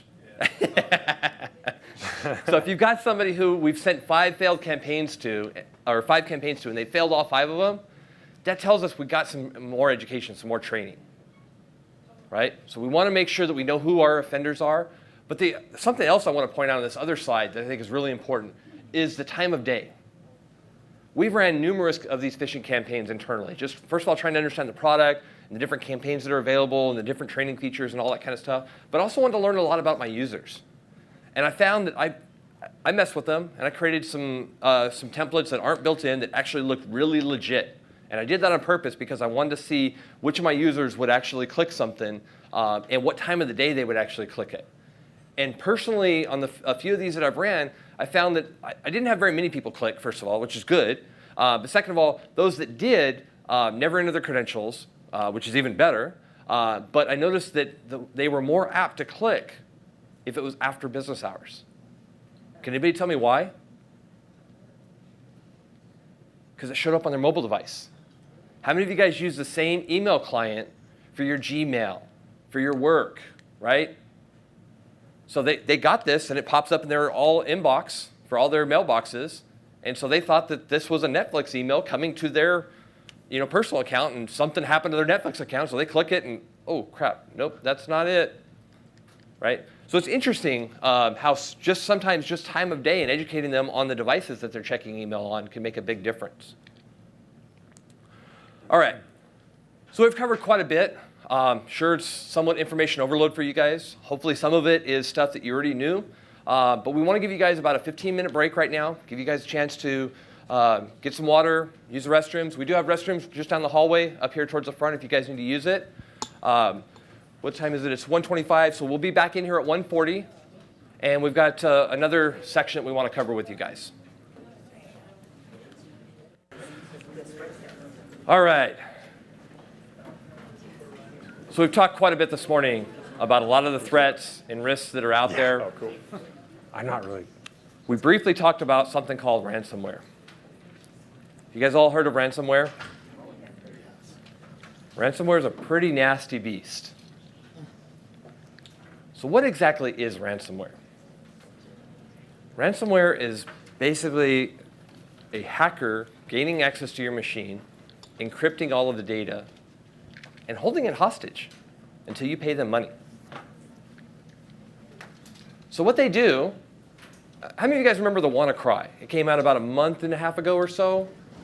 It was really a very widespread, very quick growing virus or ransomware that we're going to get into here in a minute. But if I recall from the stats I saw, it was about 74 countries that it hit in less than 24 hours. And I think it ended up being about 230,000 PCs that got infected.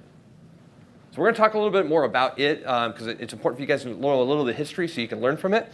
But this particular one, what it did is it went and basically said, we need $300 worth of Bitcoin. Now, if you don't know what Bitcoin is a universal currency that is accepted on the internet. So they wanted $300. If you didn't respond within a certain time frame, within a few hours, it doubles it and keeps doubling it and doubling it and doubling it. Well, at some point, it's going to get rather expensive and no one's going to want it.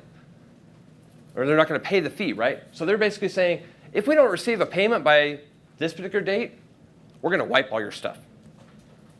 So they're literally holding your data hostage for ransom money, is essentially what they're doing. Pretty scary, right? So how does ransomware get into a system?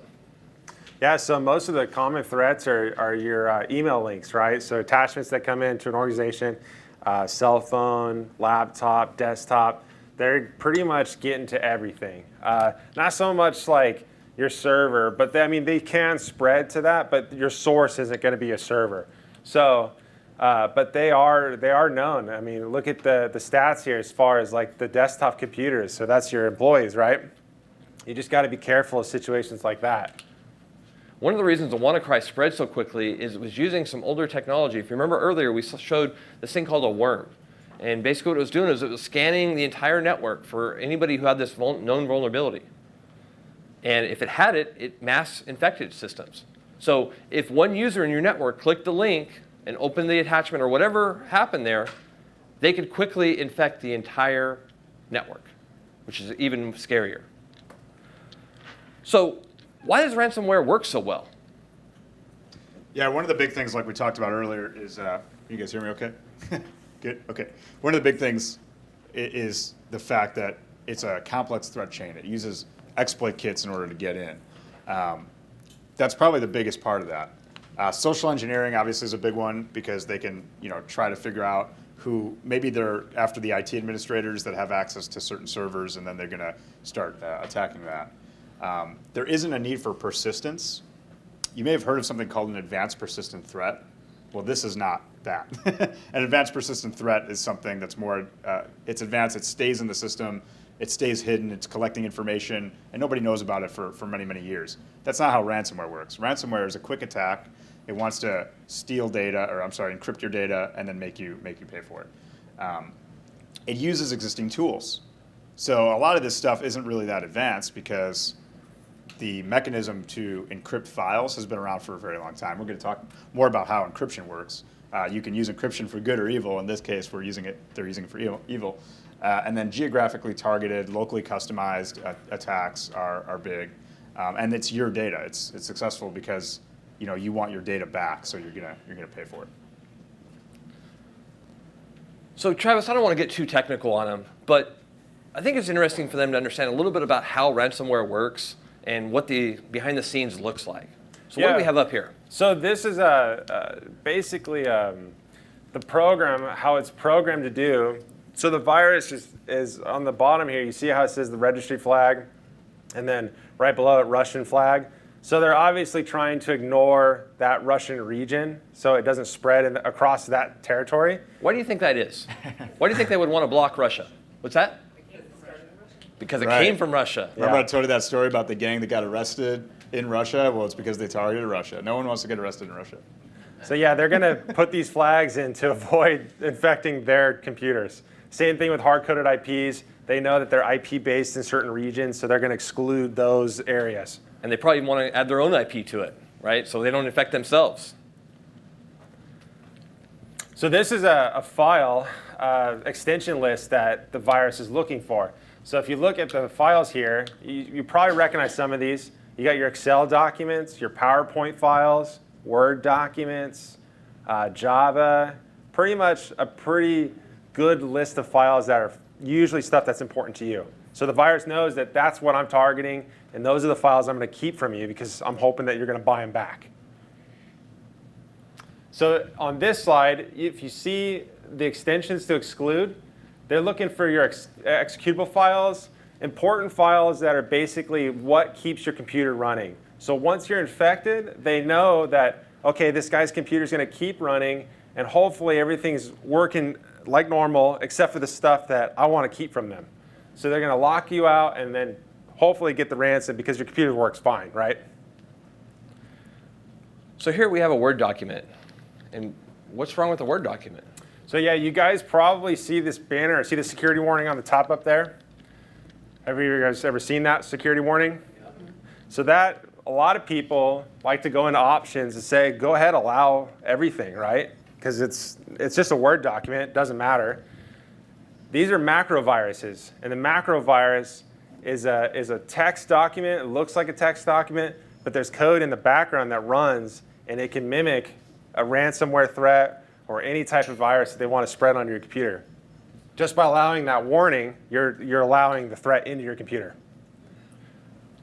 So Paul, let's take a minute and let's look through some of the history of some of the more well-known ransomware that was out there. Yeah, I mean, we've heard of a lot of you have heard of the WannaCry. It's all over the news. Petya is all over the news right now. Here's a few that have been around for a while. This one, Phantom, is basically looks like a Windows update.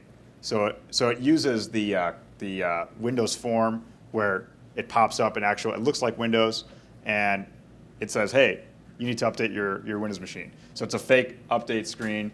An advanced part of that piece of malware is that it tries to wipe out the Windows volume shadow copy. This next one, which is called Mamba, this one was unique because what we were talking about before, those file extensions, this one is different because this one doesn't go after specific file extensions. This one actually encrypts your entire disk. And we're going to talk about full disk encryption versus file encryption. Full disk encryption, both of these things can be used for good, but in the ransomware world, they're used for evil, right? And then you have something called Odin, which is an evolution of two existing pieces of ransomware, and that would come in an email with a zip attachment. So you ever seen a zip file, you double click the zip file, and then you extract it. And then you have we call it a localized buy page. The application serves up the page for you to pay it. So it makes it easy for you to actually pay the hacker and then get your files back. And next we have WannaCry. So this is a little timeline of WannaCry and how it came about. The first phase, and this is really important to understand, is the exploit. We focus so much on ransomware, but we don't focus on exploit techniques. Now, the exploit technique that was used for WannaCry was actually stolen from the NSA. You may have heard of that shadow brokers that leaked the NSA secrets, so to speak. They were basically exploit techniques. They sold those exploit techniques on the market, on the hacker market. And if you look at that timeline, there's such a small gap. If you look at the end, May 12th to May 13th, the WannaCry outbreak began May 12th, and then on May 13th, Microsoft patched what's SMB. SMB was the basically a feature in Windows that had a flaw that Eternal Blue exploit actually took advantage of to get the malware in. So there was such a small window of time for Microsoft to react, and yet it still infected, thousands and thousands of machines. Well, and just because Microsoft released the patch right away doesn't mean that it was applied right away either. Right. It took time for everyone to get those updates installed. The other thing to point out is, Microsoft learned about this, but it took them a little time to get the patch created. The other thing to note about it is Microsoft also announced it was going to stop patching Windows XP, but yet for this particular threat, it did create a patch for it because it knew of the risk and the vulnerabilities that were associated with it. So that's ransomware. We additionally have some wireless attacks. So wireless, we all use wireless to some degree. Not really hearing too much about these attacks just yet, Travis, but you're starting to see more and more of them coming out. Yeah, so this is pretty common actually for like a hacker technique. It's really easy for them. So like how we talked about earlier with social engineering, so somebody comes into your office, they're impersonating your internet provider, right? They can have an employee walk them back to your server equipment. They plug in a wireless access point that pretty much gives them the ability to connect to it from outside the building. And it'd be like if they're attached directly to your network, right, inside the office. They could do this after hours, during hours. You probably wouldn't notice it. So on this attack right here, we're going to be setting up a fake access point, and we're basically just impersonating guest Wi-Fi. So this guest Wi-Fi is broadcasting, so it's available for people to connect to. So our victim here is connecting to that. So you see how they pulled it up. It didn't ask for a password. It just let them in. So it connected, and now it's asking if you want to get on the internet, go ahead and supply me your Facebook credentials, and then I'll let you on the internet. So these are public access points that people think that are real, but they're actually fake. And this is just another attack method for attackers to get into the system or impersonate somebody or steal information, right? So on our attacker screen right here, this is what it looks like from the attacker's point of view. So he's broadcasting the signal, he's got people connecting to it, and then that little HTTP request form is the password, username right there on the screen. So that's the information that that person, your victim, just supplied. So that's a pretty interesting attack. Actually, I think you have a guest Wi-Fi running right now. Do we have anybody connected? You guys have running right here right now? Yep. So let's take a look at how many people we have connected to my fake access point in the office. So it looks like about 13 of you right now are trying to access the internet. So some of you probably saw that same exact threat, right? Now, what may happen also is you may have had connected to a guest Wi-Fi in, say, a hotel or some business conference you went to, and you told to save it. Well, guess what? Anytime you go somewhere and it has the same name and no password, it's going to connect. Just got to be careful. You don't know who's on the wireless network with you. Could be a bad guy, you know? So in this demonstration right here, we have a wireless pineapple. Has anybody ever heard of wireless pineapple?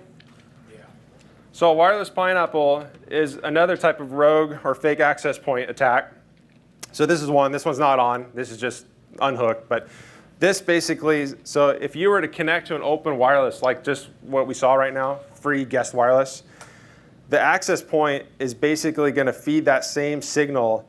So your phone or your laptop is constantly, if you're not in your house or your office or something like that, your phone's going to be constantly asking, hey, is my office connection here? Is it here? Is it online? And the wireless pineapple will be nearby, and it'll ask you. It'll respond to the wireless. They'll say, yeah, I'm here. Go ahead, connect. So my pineapple will connect to your phone or your laptop automatically. It won't even require you guys to click on anything. So this is something a rogue access point will do. Look at how small those devices are. So this picture right here, see how it's in a Pelican case? It's also on a battery, right? So these can run for days and run and collect information, right? So you got to be careful what wireless you're actually connected to. You could also see that he's using a phone to monitor it. So if you saw a guy with a phone, you're probably not going to suspect that he's doing anything dangerous, right? How many of you guys travel, visit an airport, once or twice, right? How many of you guys make a habit of turning your wireless off when you're in the airport? That's a good habit. Quite a few hands came up, so great habit. What could you do if you were a hacker and you wanted information? What could you do inside of an airport? So if I was in an airport and I had that same size device with me, I would probably just have it in a backpack, right? And I'd be walking around in the airport, collecting everybody's information that's nearby, range with that can connect to it. And I would just be using my cell phone to connect to that, to be watching all of your guys' connections. Nobody would suspect me or question me or anything like that because I'd look like I'm just using my cell phone, right? Waiting for my next destination. But if you're in an airport and you log in to their whatever secure does that prevent that pineapple business? Oh, if you're connected to theirs? As long as it's not a public access point, right? Okay. Yeah, if it's not public, if it has a password or something like that and you're connected to it, you're going to be okay. The pineapple won't kick you off and force you to use that connection, only if you've never connected to something that is public. So we have another attack to show them. So here's another example of the same fake access point like we just saw earlier. So the attacker is basically loading up his new fake access point. It's all automated. It's really quick and easy. And then on our victim side, they're just going to the same location. So guest Wi-Fi, no password, it's open. We don't know who's on that, but we're going to connect anyways. And right here on the bottom right, it pops up a little pop-up saying, hey, go ahead and enter your password in. Most people would probably enter what they think the password is, and that's going to be the password that's your password that you would normally use, right? So on the attacker side, you see that the attacker, same exact thing. He sees the connection coming up. They're trying to access Wikipedia right here. We're going to feed them the fake password field. They're going to enter those credentials in, and then the attack pretty much stops right then and there. Or they could just leave it running. More devices can come up. They can keep feeding these requests and steal as much information as possible. So, hi there. Let me I'm trying Yep. to understand this because it's probably, way above my head. But you're talking about this pineapple and the fact that you can connect and, So if you've got your own device, and are you only talking about connecting to public Wi-Fi? If you've got your own device, I've got a plan through AT&T Unlimited. I don't go to McDonald's and connect to their Wi-Fi or Yep. Starbucks for that reason. I have my own device. I've got the, the last pass like you told me to download, and I've got a security measure on my phone. I mean, am I still screwed, or what are you talking about? Well, okay, so I'll give you an example of it. Okay, so have you ever connected to any hotel wireless that was free, no passwords? I can't say that. Well, most people would, right? So they would save that on their device, that information. So if you ever come back to it, it just automatically connects. That's what the pineapple is looking for, is that automatic request. So your phone, your laptop, it's saying, hey, hotel Wi-Fi, are you there? Even though you're not even near it, you're at the airport now. The pineapple says, yeah, I'm here, connect. And then all of a sudden your device is attached to a wireless network that you've maybe connected to a year ago. Again, that's only if you are using their Wi-Fi, not Correct. not your own. So Right. Yeah, so you want to make sure and look and make sure that they're locked, that it's a locked wireless. It's not just an open wireless. Right. But also, just like we saw in that last threat, what they do is they try to make a window pop up so that you can give them what your passcode is. So your device may pop up and act like it forgot what the password was. So if you're not paying close attention and you think, oh yeah, this is a secure wireless, oh, it's asking me a passcode, oh, that's normal, enter a passcode, now all of a sudden they've gained access to that. Got another question here. Is it the same if you are connecting to your home Wi-Fi or work Wi-Fi? Because now you opened it to connect to Wi-Fi other than your own data, correct? Correct. You want to make sure you have a strong passcode on your home device. Yeah. That attack only works for public ones with no password, right? So yeah. But that goes for like our kids. I tell them all the time, hey, use their Wi-Fi, don't use mine. Yep. I'm pushing them there. You don't. Have bank account, well, a couple of them do have little bank accounts.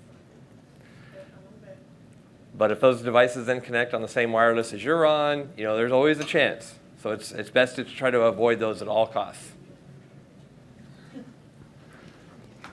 All right, so we've talked quite a bit about wireless. So what are some of the things we got to do to protect ourselves? Whenever possible, we want to make sure that we avoid those unfamiliar access points. If something just doesn't look right, you don't have a good feeling about it, probably best to avoid it. We talked about VPN. One of you guys over here was using VPN quite a bit. VPN is a really strong, secure way to connect back to your workforce. So if you guys do a lot of work remotely and you're having to access important files, it's important to make sure you have a VPN connection set up. Yes? Good question. A VPN is a virtual private network. So basically what a VPN is doing is it is encrypting the traffic. When you go and connect to the internet, and you're now going to encrypt the data all the way back to your office. That is set up by your IT help desk or your IT company that you're partnered with. It's something they can set up, and it's usually built into most firewall solutions. It creates a tunnel, right? Creates a VPN tunnel, correct. So all that traffic is secured between point A and point B. And you go in, I'm sorry, when you go in and get tech help or something, and they log into your computer, and you have to authenticate them to come in and look around and whatever, so you have to be really, really careful about who you're giving access to. Absolutely. Yep. But it does block you sometimes to have access to some places. It won't let you get into some password, some of your things, like when I go online, I want to go to the bank, it'll go, hey, wait a second, this ain't you, this ain't your IP, and I need to know who you are, you need more verification. Yep. And other things too, is sometimes it won't let you log into certain websites. It'll go, you know what, you're not in the United States. Yeah, so that's configured, and we'll actually talk about the different defensive layers. But what you're referring to is the firewall. Right. The firewall for your company. So when you have a VPN connection, you're connecting, generally speaking, to the firewall at your company, and it's a secure encrypted tunnel. Now, depending on how it's set up, when you're browsing the internet while you're on the VPN connection, most likely you're going through their firewall. So we call that a full tunnel, meaning when you're connected to your company's VPN, when you go to the Facebook or Google, whatever you do on the internet, it's actually going through that VPN tunnel out your company's firewall. And based on your company's security policy, you may not be allowed to go to certain websites from there, and that's maybe why it gets blocked, or the geolocation situation where it actually changes the source IP to the company's IP. So it looks like it's coming from your company instead of you. Yeah, there's sometimes I can't access some websites that I can access without. Yeah. And that's actually a very good security practice. And in VPN world, it's called a full tunnel. And basically, when you're connected to that VPN, you have the full protection of the firewall at your company. And we're going to talk a little bit more about defenses. Yeah. If you do have, It goes to your company DNS. So Yeah, everything is right. rerouting to the DNS, your company DNS. yep, everything's going through basically the home office. Even if you're in New York and you come to Europe, you are going through here. Yep. Yes, sir. So apps like Log Me In are safe to access from a remote spot. Yeah, LogMeIn's encrypted also. The connection's encrypted. Similar to a VPN tunnel, yeah. That's not exactly the same. Well, It's different. It's different, Yeah. yeah. But the communication from point A to point B is we'll call it an encrypted tunnel. So it's secure, assuming the person connecting to your device is legitimate. Yeah, you don't have some of the same restrictions and requirements that you do with a VPN, where you can restrict some of the access and those kinds of things. So you want to make sure that the person connecting is legitimately who you think it is. So if you do need to connect to one of those free wireless solutions, maybe to get direction somewhere or just something you need to look up on the internet real quick, just remember that you're on a public Wi-Fi, and I highly recommend do not enter any passwords. Because if you log into that and you start forgetting that you're on that, and you log into your bank account, right? I've heard of horror stories where somebody goes to get on a flight, they check their bank account to make sure they got money in there, they go on a vacation. By the time they land, their bank account is completely drained. It could be pretty scary. Yes? So a lot of these banks have mobile apps, right, where they ask for your fingerprint. Is that safe? So fingerprint does make it quite a bit more secure, because you do have to have the fingerprint. But depending on the attack, there might be ways that they can get that underlying password once you've logged in, right? Because it's looking for the combination. When you enter that fingerprint, there's a password underneath it. Yeah, the big financial companies have great security. They're probably one of the biggest investors of security. They do things like dual factor authentication that you talked about. They've got a lot of security on their website. They look at where it's coming from. If all of a sudden you're in, a different state even in the country, it might say, okay, we're going to kick in the dual factor authentication and make you send a text message, verify who you are. So the financial industry is actually very well equipped from a security standpoint. So I had 2 days ago a call from my credit card company. Yeah.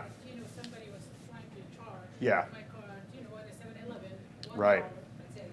Oh, wow, that's pretty good. Well, I've been having a lot of calls from them, but I Uh-huh. never approved. Like every time they say, this is me. So it's like the last, I don't know, few transactions. But It took a few transactions for them to call you, basically? Well, no, the credit card always call me, and I get frustrated because Oh. they always stop my card, and I'm there, I can't pay, and then they call me, and then, anyways. So Uh-huh. I got frustrated a few times, but then yesterday, 2 days ago, I was in the car, they told me that somebody is trying to swipe your card, and I was driving, so I wasn't swiping a card anywhere. Mm. And I don't have anybody else with that same card. I'm the only one. So how I did see. they swipe this card? They copied the card. So how does that work? So in America, unfortunately, you go to a restaurant, they take your card away. Yeah. Now, there's card skimmers out there that can copy a card. You can go to a gas station, you put your card into the gas station, there could be a skimmer installed in one of the... Even with the chip, because they tell you you have a chip. It is possible, yeah, to do chip too, but the magnetic stripe is also used. So yeah, there's a couple different. We could talk about credit card threats a lot. There's skimmers.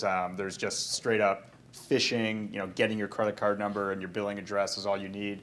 sometimes to initiate a transaction on a website. So there's a lot of ways to steal a credit card information, but you know, in a nutshell, the financial companies, the good thing is it's not really your problem because they will, they have so many metrics to figure out this is an outlier. You don't shop at these type of stores, you don't go to these areas, and they have their own ways to figure out if something's suspicious and protect you. So they do a pretty good job at that. If you're at a gas station, you know, they got the little tape across the device or the pump. You know, make sure that tape is there and not cut. If you see it's cut, there's a chance somebody might have, you know, gotten in there and done something to the scanner. Same thing with like a ATM machine. You got those portable ATM machines and like gas station, mini mart type deals. You know, if you see some extra wires coming out of them, probably a problem. Wouldn't suggest getting money out of there. So, we have a question over here. I just wanted to know, what is the probability of you opening an email or an attachment on your wireless device, whether it's a phone, a tablet, and it actually attacking your server, your actual computer? Is there any connection to that? I mean, there always can be.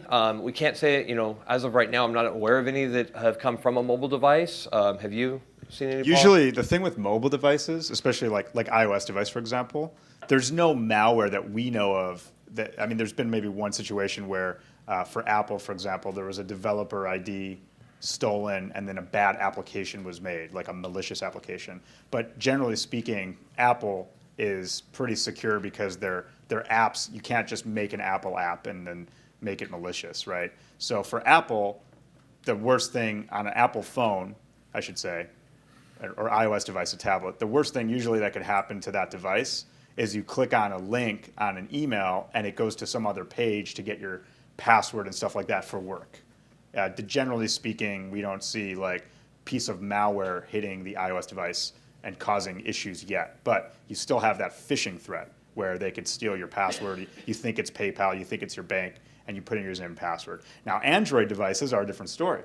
Android devices have tons and tons of bad applications, malware applications that people will download and run, and it could lock their device. There's a ransomware type of attack for Android because the Android marketplace is much more open for developers to be able to create these bad applications.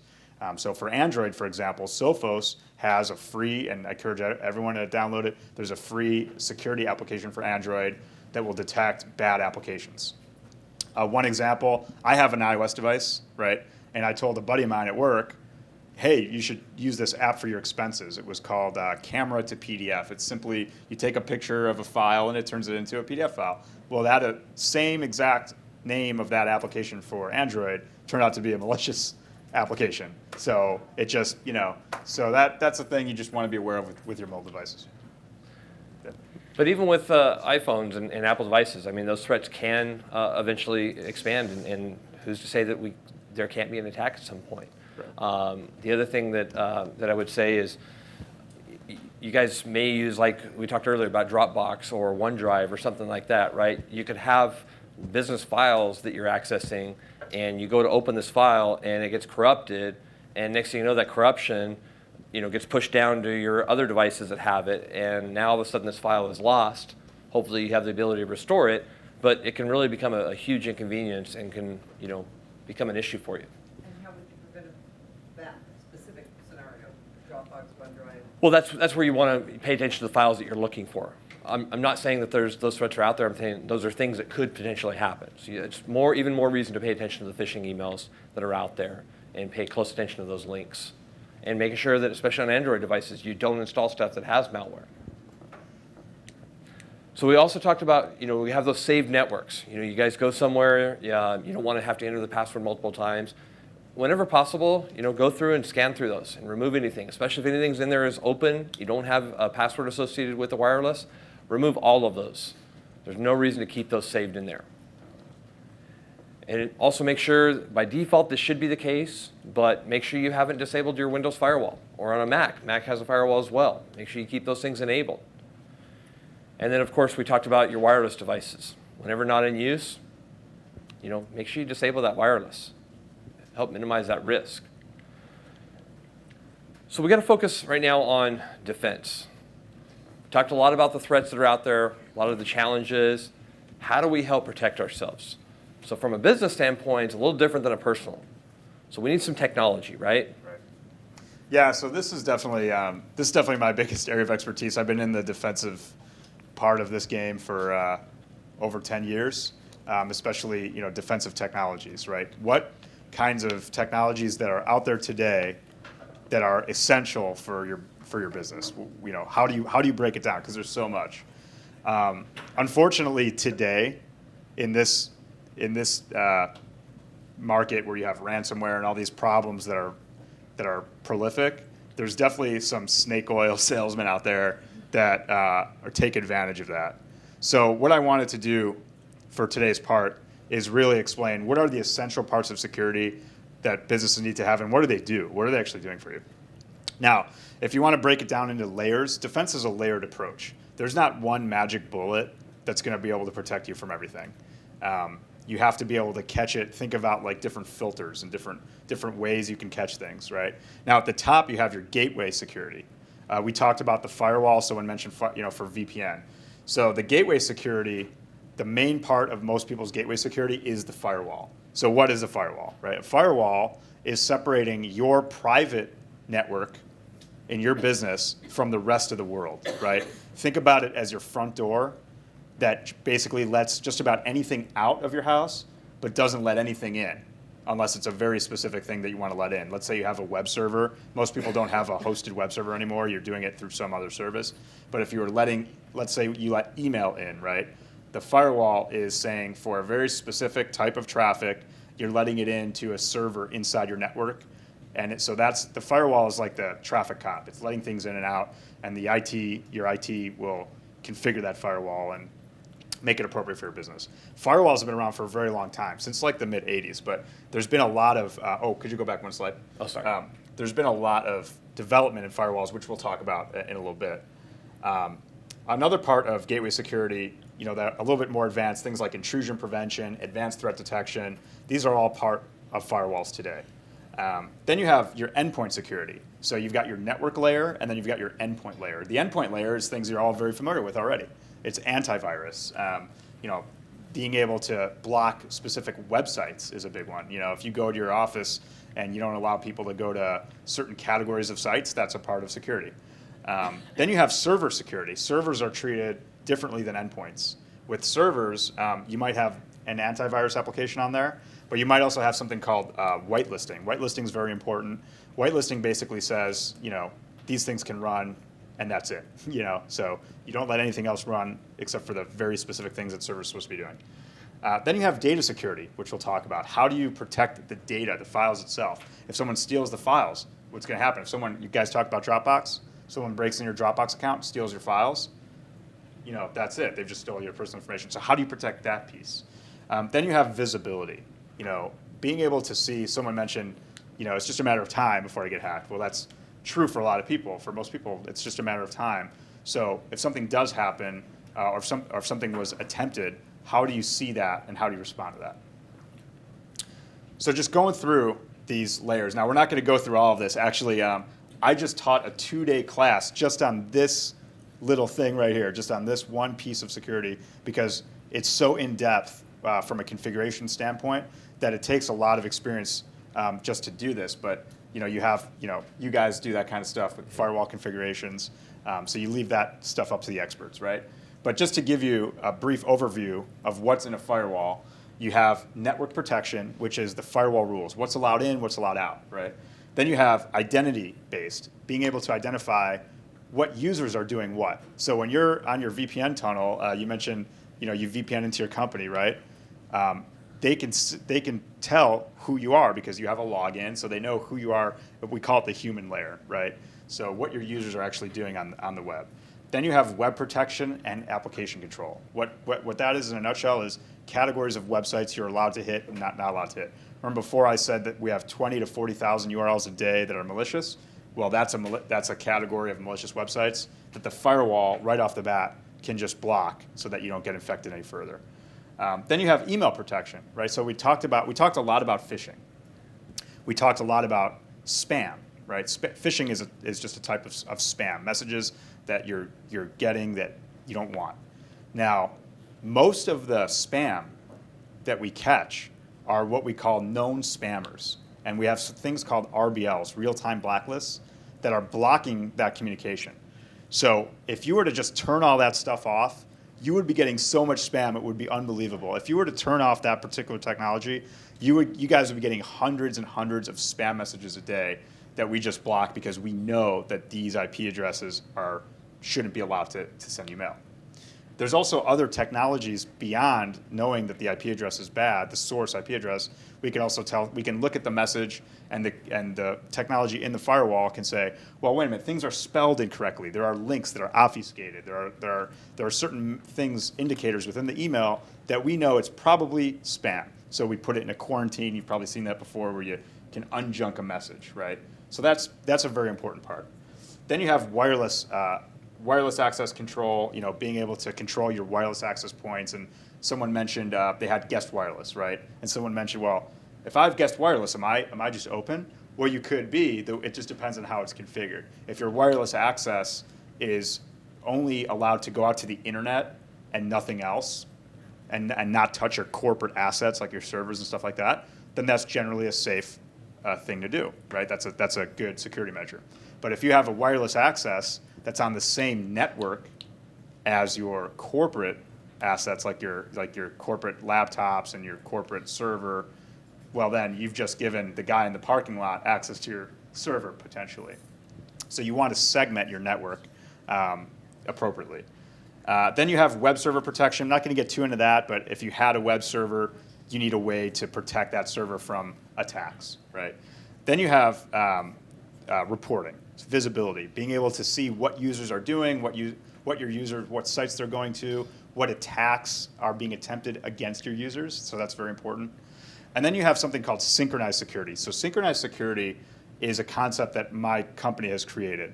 Now, one of the things the security industry has been doing a really good job of is beefing up each individual product, right? You've got your firewall and your antivirus, and lots of security companies just focus on one particular technology. The problem that we've been seeing, imagine you're a bank, right? And imagine you have security guards at the bank.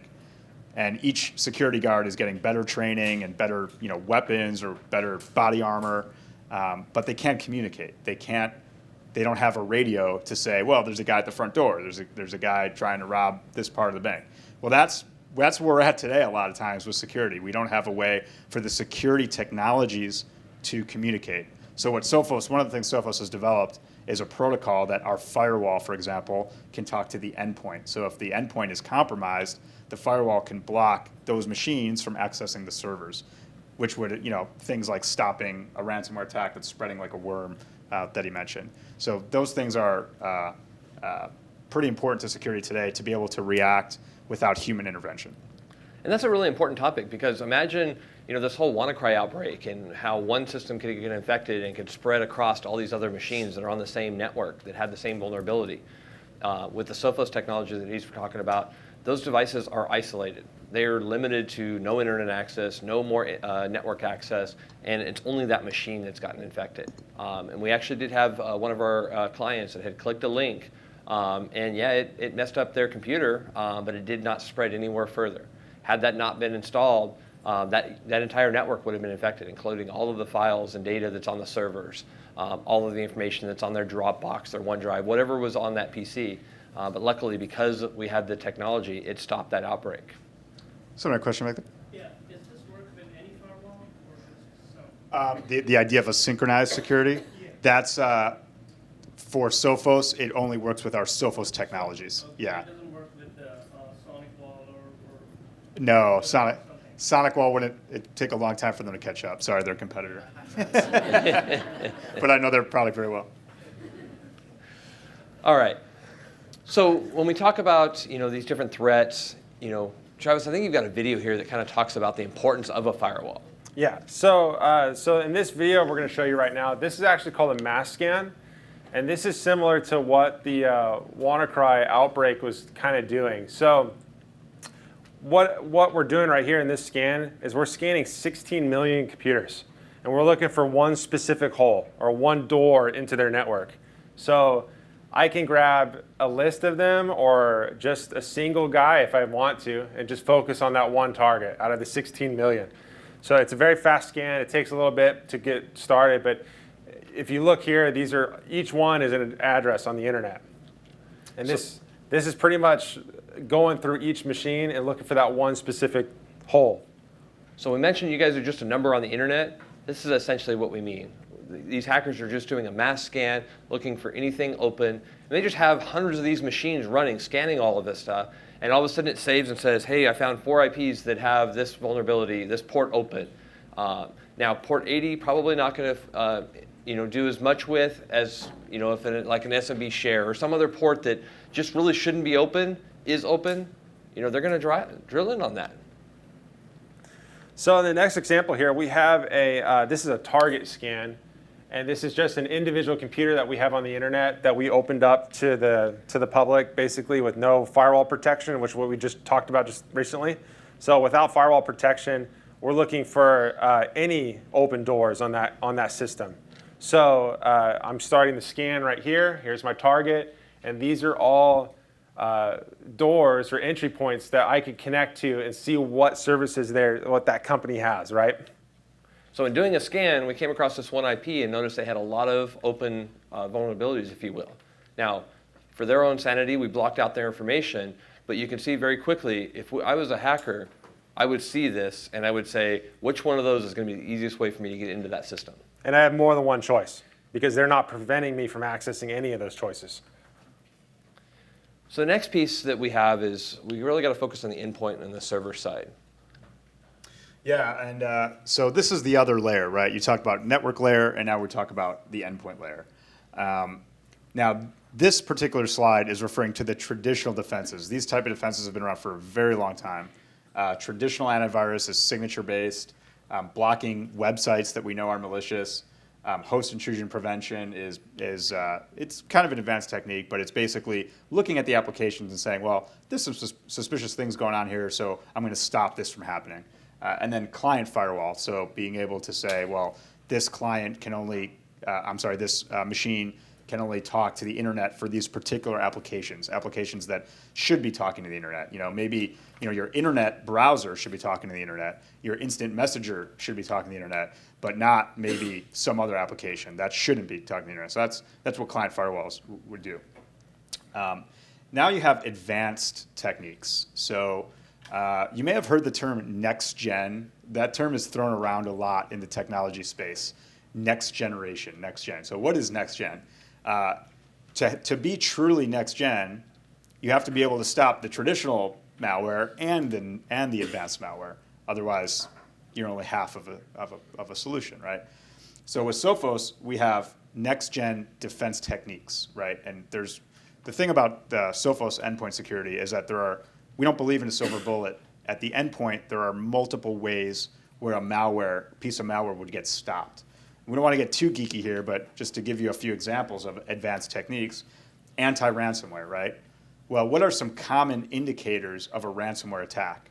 One major common indicator of a ransomware attack is that it goes out and it encrypts files. It starts encrypting the files, right? Now, what if we can detect when that encryption starts to happen, right? Well, if we can detect it, then we can stop it from happening. Then you have something called anti-exploit. So anti-exploit, remember I mentioned about how there's thousands of vulnerabilities, but there's only a certain amount of exploit techniques that can work. Just like if someone wanted to break into your house, there's different windows, there's different doors, there's all different ways to break in your house. But what if we were to be able to detect somebody picking your lock or somebody trying to open your window, right? That is anti-exploit. There's about 30 or so known exploit techniques, and when those things happen, we can stop that process from happening. Then you have something called root cause analysis. What happens when an attack is initiated? What happens on the endpoint? What applications are opened up? Where did it come from? Did it come from an email? Did it come from your browser? Did it come from some application that you guys use, like the accounting firm might have a specific bookkeeping application that has a vulnerability in it, and maybe it came from there. So to be able to identify where it came from so that you can prevent it in the future is also really important. Now, how does anti-ransomware work? This might be one of the geekier slides of this part, but basically, this is one of those technologies that a lot of my customers say, how the heck can you stop ransomware? How does it even work? Well, in this case, what we're doing is we're looking at file access, and when files are being manipulated in a way that it looks like it's being encrypted, we're actually caching the changes so that we can revert those files back. So we see that files are being encrypted. Because we're caching it is saving it into memory. So we can save one or two of those files that have been scrambled up, right? Those files get reverted back into a normal form so that you can read it, so you can move on with your day. And then, the ransomware at that point is stopped. And takes a couple minutes, and then something called Sophos Clean kicks in and cleans up your system. It cleans up the damage that it did. And then you have the visibility. Again, where did it come from? What user was it that got hit? What machine was it that got hit? If it was a server, what server was it? So we give you all that kind of identification. And then, of course, there's other steps to fight ransomware that are very, some of them are obvious, but some of them not so obvious. And some of them are easier said than done, like macros. Some people in certain businesses, they actually need to have macros, but don't enable macros from files that are from outside your organization, or don't enable them at all.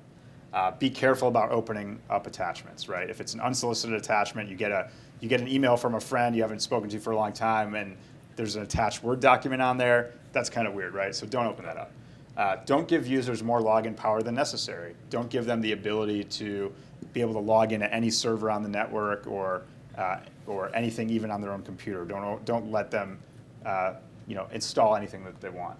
And then always be patching, right? Always be updating your systems. Use a regular patching, they call it Patch Tuesday. Regular updates are very important because a lot of these vulnerabilities are tied to specific things in software that everyone has, like Microsoft Office and Microsoft Windows and things like that. Train and retrain employees in your business. Use methods that are out there, tools available today, to be able to train your users on what to look for. Segment the network. That's a big one. I've seen so many, and I have a networking background. I've seen a lot of networks, but I see so many what we call flat networks, meaning if I get on your guest Wi-Fi, I'm also on your corporate LAN, and I can hit your servers, and I can run port scans and figure out how to get into everything else, right? So you want to segment your network, especially if you're taking people's credit cards and you're in business like that. And of course, backing up your files. If the technology fails, if something doesn't stop the ransomware, even if you have all the tools available today, there's always a possibility for something to get through. So the best defense is to have just a plan. If my files get destroyed, if my computer gets destroyed, how am I going to revert back to that previous state? And that's all about backup. So next we got to talk about encryption. Now we talked about ransomware. Ransomware is a bad kind of encryption. Encryption is basically a way of sending a secret message across the internet without it getting compromised. So there's many different forms of encryption.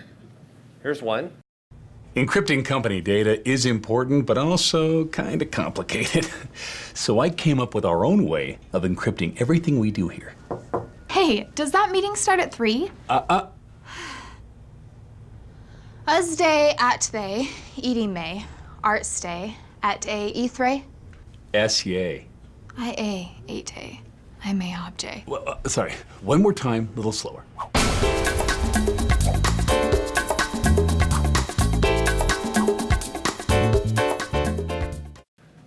So we got to really talk about the history of encryption. Encryption's been around for a long time. Hard people talk about Caesar cipher. Okay, so I don't want to bore you guys too much with history. You guys aren't in a history class, but so in the ancient Greek area, what they would use was a wooden dowel, right? And they would wrap that with a message, and they would write their message on it, and then they would relay that piece of paper across to another trusted source, and then hopefully that trusted source had the same exact dowel size, so they would rewrap it, and then they could relay what the message wrote, right? So that's the ancient Greek side of it. So the Caesar cipher, some of you probably are already familiar with that, right? So the same thing, they just would relay messages across to trusted sources in a similar pattern, just a little bit different. The bilateral cipher, Anybody ever heard of the bilateral cipher? So that's kind of a type of encryption where they would hide words, almost like stenography. If anybody's ever heard of stenography, it's where you can hide a message in like an image. So like the Mona Lisa with like a message hidden in her eye, right? And the Enigma machine, where you have a mechanical device where it could code a message in a certain way, and then on the receiving end, that message goes through and they could decode the message with a similar machine. DES was developed in the 70s. It's an algorithm that we used to use that scrambles your message in a certain way that was really hard to decode. So they've enhanced that algorithm. We use triple DES now. That's our standard today. And that's a much stronger algorithm. So another type of scrambling the message and keeping your information decoded or secret. And it's called triple DES because they've taken that same math equation and times it by 3, right? Yeah. So I want to focus for a minute on Caesar cipher. So we've got a little game that we're going to play with you guys here, kind of help you guys understand and learn encryption. Caesar cipher, for those of you guys who aren't familiar with this, it's basically a letter shift.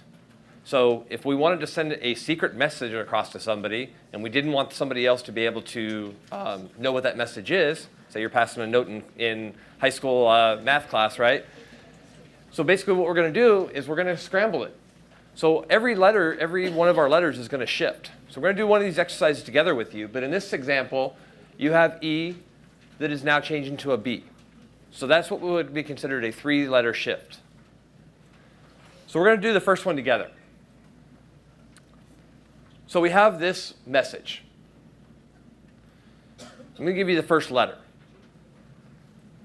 So the first letter is a C. So we know that that is a 1 shift, right? Can anybody tell me what the next letter is going to be?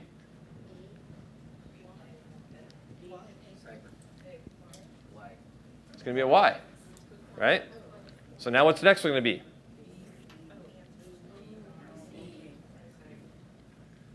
E and an R. Okay, so cyber. So that's a 1-letter shift. All right, so we've got a couple more examples.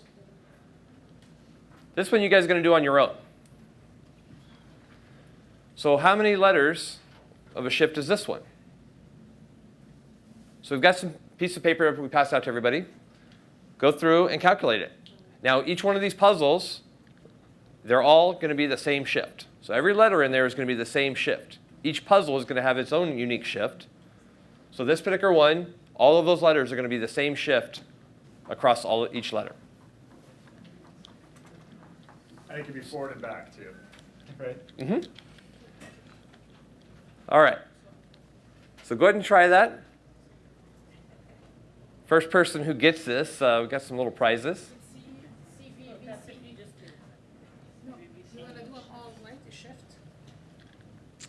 What's that? You're shifting, right? You're shifting all of them. Yeah, so for example, you're going to take D and you're going to try shifting. Somebody's got it? Attack. Very cool. Does this make sense to everybody? Like, are you all getting it? Yeah? No? No? The unknown is you don't know how many letters are shifted. You just don't know how many shift. Yeah, you don't know how many letters to shift. Don't overthink it, guys. It's super easy, I promise. Like, I know it looks complicated. Yeah, you just have to know how many letters to shift, right? So use the wheel.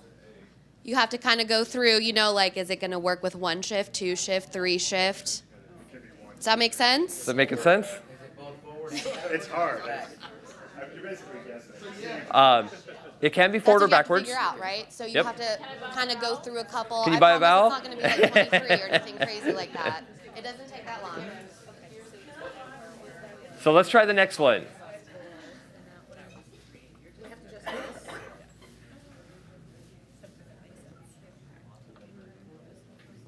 So this one's a little bit longer of a word. I can tell you it's not the same shift as the previous one, so you have to figure out what the new shift is. First one to get it, raise your hand.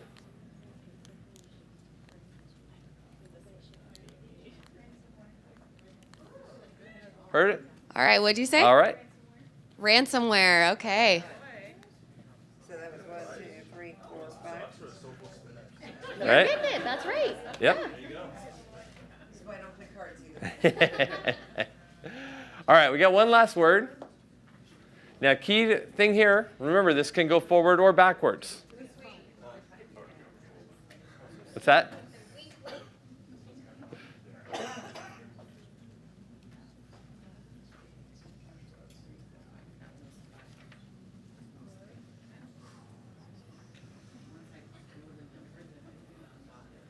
You can tell, obviously, the longer the word, the longer the letters. Vulnerability. There we go. Wow. Very good. That's amazing. Didn't even look at the shift thing, I just looked at the number of letters. That is not the point of the So you game, guessed. but okay. I guessed, but I was going to give you credit for the fastest time yet. Hey, well, now that you guys know what the word is, what's the shift for it then? But the opposite direction. Does that make sense? So that one went the other way from the other three on the circle. Does that make sense to you guys? Yeah? Okay. That was impressive. That was very impressive. That was crazy. Code break. Yep. Code break. So this form of an encryption is obviously very basic. It's one of the more simplest ones. That's why it's not used as common encryption. But obviously, the more complex, the longer the word is, the longer the sentence is, the more of a character shift there is, obviously adds complexity to it. We played this game with our employees, and we started off and thought we'd make the last one a 23 character shift. The first person to solve it, I think it took them over 20 minutes. So we said, we're not going to put you guys through that much pain. But it still can be compromised. It just takes longer, right? So that's just a very basic form of encryption. So hopefully now you guys understand what encryption is and how it works. But really, we got to talk about the importance of why encryption is needed. Yeah, that was really impressive, guys, by the way. Good job. I think you actually shaved some time off your day by doing that so fast. So why is encryption so important? It's one of the most important parts of security because it's so rock solid. You know, we talk about antivirus and we talk about network protection, and I talk about, well, what if something were to get through? What if something were to get through? Well, the good thing about encryption, what I love about encryption, is that if something's encrypted, it's encrypted. That's it. It's encrypted. They're not going to break it. Maybe many years from now, when like Star Trek age, quantum computing comes out, and they figure out a way, then that's possible. But today, I mean, you're not going to be able to break the actual encryption. We were able to break it today because they were extremely simple. They were just taking letters and moving them over. But today's encryption is so complex. It uses these algorithms to scramble the data up in such a fashion that you need a specific key to be able to unlock it. So we're seeing data breaches all the time. Hackers getting in, stealing files, and stealing records. Records are worth money. You know, your records, your credit card numbers, your healthcare records are worth money. Some of the most notable breaches, could you go back one slide? Some of those notable breaches like Target, right? You may remember the Target attack. One was Boeing. Do you remember the Boeing was attacked, the actual plans for the F-35, things like that? Now, I know, many of you in this room don't have plans for a fighter jet in your computer, but there's still a lot of valuable information in your computer that can be monetized. And they want to steal that data and make money off of it, whether it's credit card numbers, health records, employee addresses even, and email addresses, and intellectual property. I mean, are there any manufacturers in this room, someone who's creating something, office equipment, so we have some, right? Now, if those plans got out and someone were able to design that same thing based on your plans and make it for cheaper somewhere else, right, then that could be a threat to your business too. So just some statistics. And one thing to note right here is, once again, these are big businesses. These are large corporations, right? These are the ones that make the headlines. If you guys were to get compromised, you're probably not going to be on the NBC Nightly News. So keep in mind that just because we're only seeing large stats here for these large corporations, you guys are still, a target for these people. And the monetary cost in general is very big. So $4 million is the average cost of a data breach to these big companies. $15 billion, $158 per lost record. That's what a record is worth. generally speaking. If you have someone's full record, it's worth about 158 bucks Per for record. per record for average cost. So you can see that there's money to be made in stealing the information, putting it out on the market for people to purchase, and that's usually the driver, is obviously monetary. Now, the main cause of data breaches, and this has changed quite a bit, is hacking. So you can see that it's kind of hard to read on the slide because there's different colors, but 51% of the actual data breaches are due to hacking. Now, there's some other possibilities. You lose your laptop, right? You leave your laptop in a airport or in a coffee shop, or someone steals it out of your car. Portable devices are, a small percentage of things. The good thing about portable devices is that they are, almost all of them today are encrypted. So they would have to have your password to get into your phone. And you guys remember that that attack, that terrorist attack, they wanted the phone.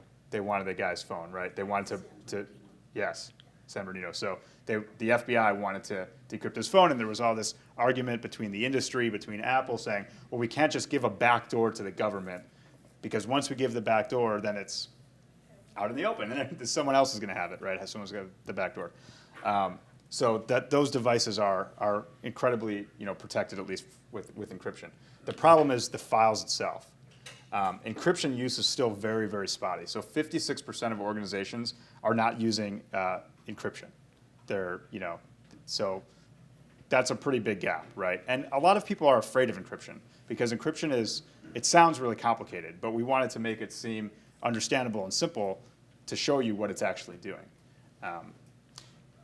Now, in terms of various devices, 70% of servers, 66% of PCs, 60% of laptops. You can see it going less and less.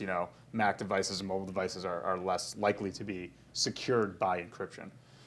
This actually surprises me a bit because you would think that a laptop is a mobile device. People would be wanting to encrypt that more than a PC that's sitting on your desk. Yeah, and a lot of that has to do with just the operating system and that they're on. Because Windows 10, for example, it's not turned on by default, but there's something called BitLocker that does, and I'll talk about what different types of encryption are, but that does a full disk encryption. So if you're on a Windows 10 machine, if you're on a recent version of Mac uses something called File Vault. Those things have built-in tools to do full disk encryption. The challenge for businesses is, how do I make that policy? How do I enforce it? And what do I do if someone loses their password and things like that? So we talk about that. But a lot of it today is built into the operating system for full disk encryption. Now let's talk about the two different types of encryption. So there's full disk encryption and there's file encryption. I was trying to think of a way to explain this best, but I think the best way to understand how computer encryption works is that something cannot be opened up and still be encrypted. You know what I mean? So if you open up a document that happens to be encrypted, once it's open, once you're reading it, at that point, it's no longer encrypted, right? So there has to be a point where things are decrypted, right? So when you talk about full disk encryption, what full disk encryption means is the whole hard drive is encrypted until it boots up, until you power on your laptop and you log into your laptop. At that point, your hard drive on your laptop is no longer encrypted. So what does full disk encryption protect you from? It protects you from just getting it stolen, right? Getting it stolen, leaving it in your car and someone taking it, or you just left it at the airport and someone just snagged it. That's what full disk encryption protects you from. Same thing with your device. You leave your device somewhere, your phone, it's got a password on it. They can't get into that password. They can't get into your phone anymore at that point. Now, what about hackers? How are you going to protect the files themselves? That's file encryption, right? So let's say you're on your laptop, you've got your corporate files on there, and you put your files into Dropbox, right? Well, what if someone hacks your Dropbox? Someone gets in your Dropbox, they've hacked your password, now they have your files, right? Or what if someone landed some malware like we talked about, and they got in your system and they were able to copy files off your system? Well, now they have your files. So what file encryption does is it scrambles up those files, and you have to have a key in order to open up those files, and that key stuff happens in the background. So it's not like you have to enter anything in. You just double click the file and it opens up, and because you have software on your computer that's automatically decrypting those files when you open it up, there's software that does that. And obviously, Sophos does that too. So my company has a encryption platform. So the old way to do file encryption was only encrypt sensitive data, that manually go in and look for what's sensitive and encrypt it. That's just not practical, right? Difficult to share encrypted files. What if you want to share a file with a friend or a coworker? How are you going to do that if it's encrypted? They're going to have a key or something, and so that's not practical either. Creating intricate policies is usually very difficult to do. To say, well, this group of users has access to these files, and this group has access to these files. We find that that's cumbersome for most small businesses.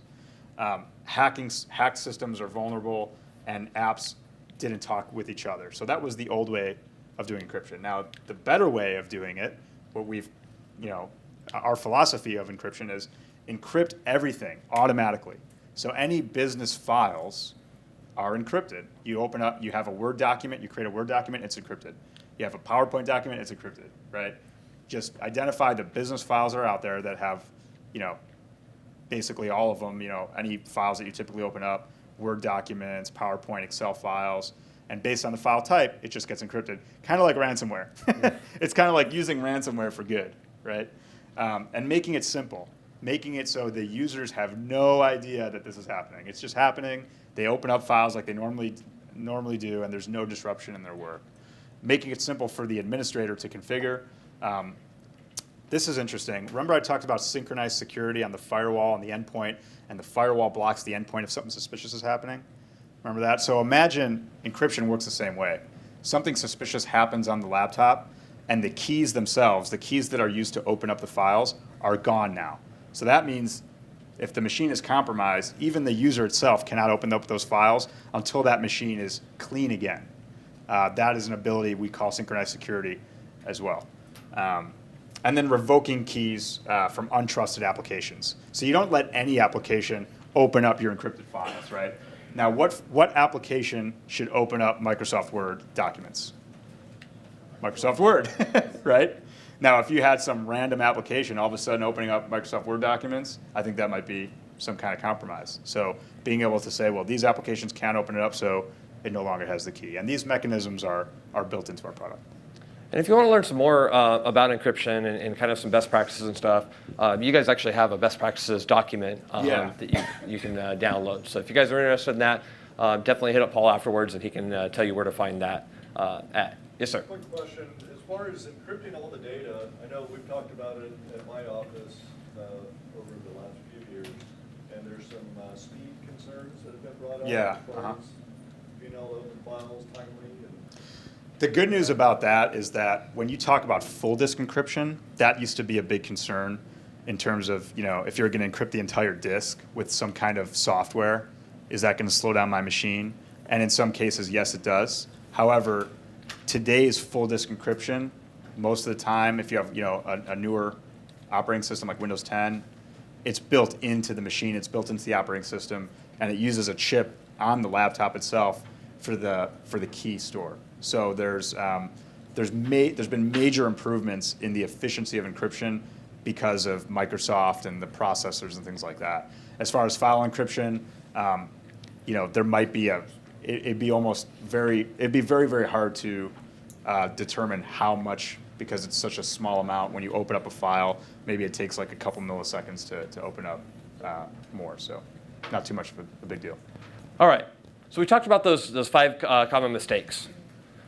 So I'm going to go through these pretty quick because we've covered most of this. But we've talked about passwords. We've got to make sure that they're complex, that we use tools to store those passwords that are safe and secure. We use two-factor authentication, right? All of these are very important pieces that we have to make sure.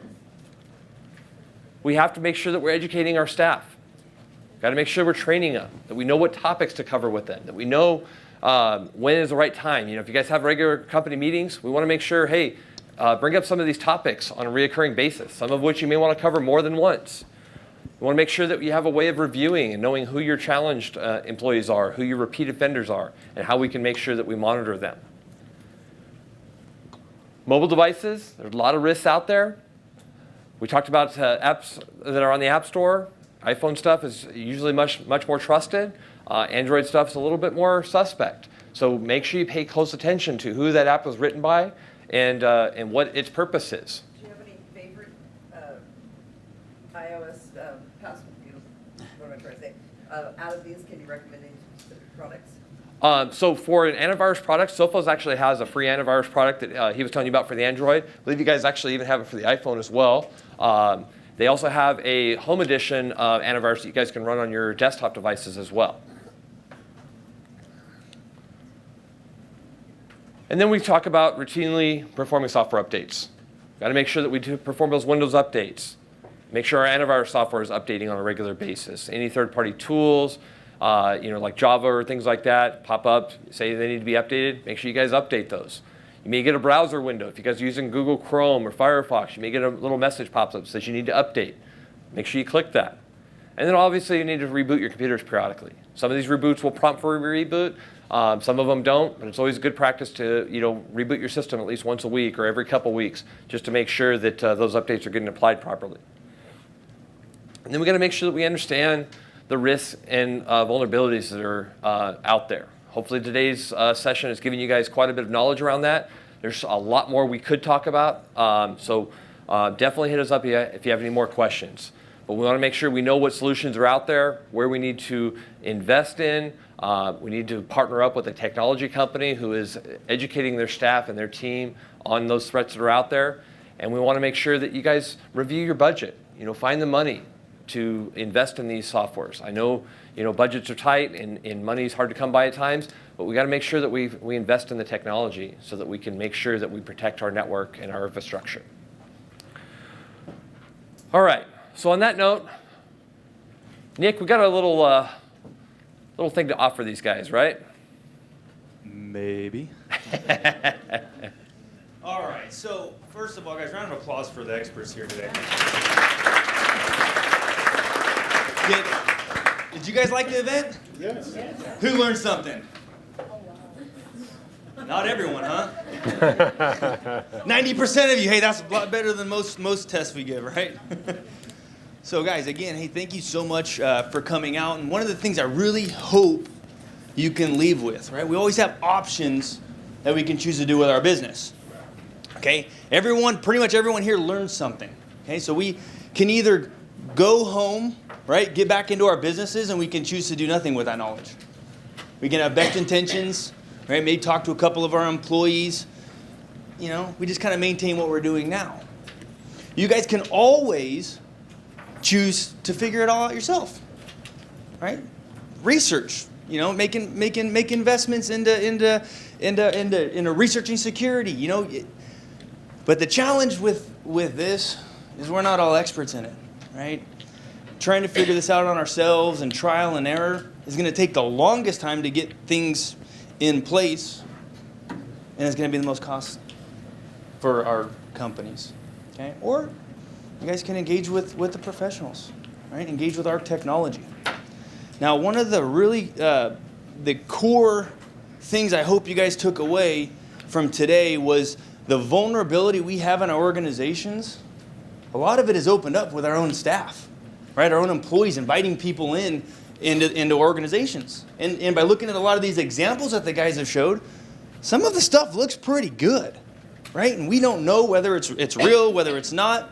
So we have a solution we offer, okay, for businesses. We call it fish threat, where we'll come in, we'll run, analysis, right? Fish threat, sending out emails and like kind of do some penetration testing on your network with your employees, and then get these results back. And then that's where we build the training and figure out how vulnerable we are, where our weakest links are, if you will, within the organization, and then the appropriate training program to bring everyone up to speed, right? And that ongoing education moving forward.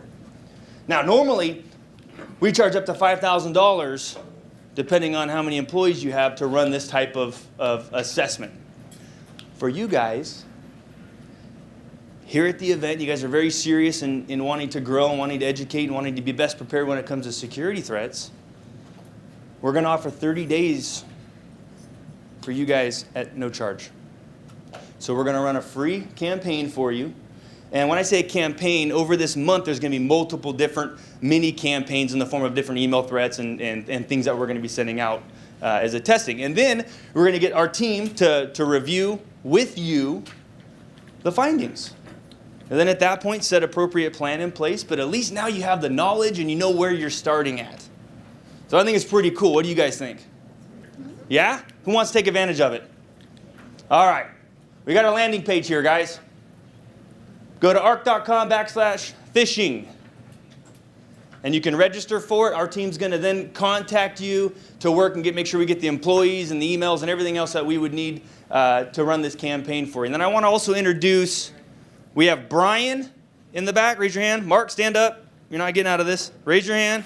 And then Lindsay, you guys have already met. You guys, take a few minutes, register for it, sign up for it. I mean, this is an amazing opportunity for you. And then spend time with those three in the back. They can also help you get set up and plan those next steps so we can start having some fun and learning and growing. So I guess with that, you guys have been asking questions the whole time, but let's open it up. Any last questions you want to ask the experts here? Did we answer these questions right here? Give you guys some advice. Is there anything left that we need to talk about? Whose brain is just mush and you're like, oh my God. Yes. Would you recommend a credit monitoring? Like a LifeLock or something? Right. Do you have that? I personally do, yeah. I mean, Yeah, that's definitely a wise investment, especially with all the threats that are out there as well. So you guys just heard that, right? The security expert behind me says that he uses it. I don't trust anybody. Is that particular one, LifeLock? I do use LifeLock, yeah. I mean, I think there's other ones out there, but. Anything else?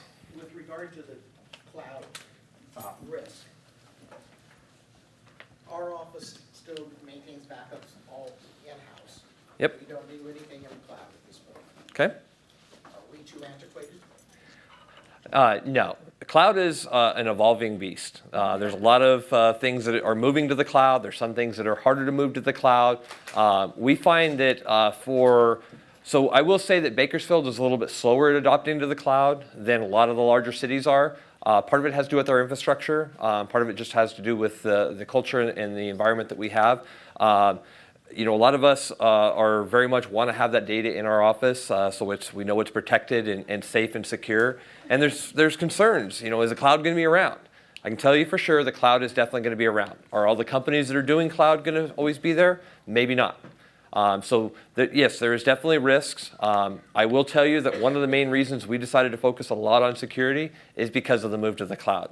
Because as we move stuff to the cloud, there's a lot of convenience, a lot of features that we're going to get by moving stuff to the cloud. It's going to make the mobile workforce a lot easier, right? But at the same point, we also are opening up more vulnerabilities. Now we're taking this data and we're putting it into somebody else's hands. So we got to help protect that and secure that. So that's one of the main reasons we decided to focus on security is we need to ramp up our security initiatives to prepare for the cloud movement. Any other questions? What do you guys think? Get some good information? All right. So we've got a little bit of time up front. We're going to have some beers. So if you guys want a little drink and want to mingle for a minute with us and kind of chat a little bit more offline. What's that? Yeah, definitely unwind a little bit. We've crammed a lot down your throats for 3 hours. I'm going to get my laptop. So we'll be around. If you guys have any other questions, feel free to come grab us. Thank you. Thank you guys very much for attending.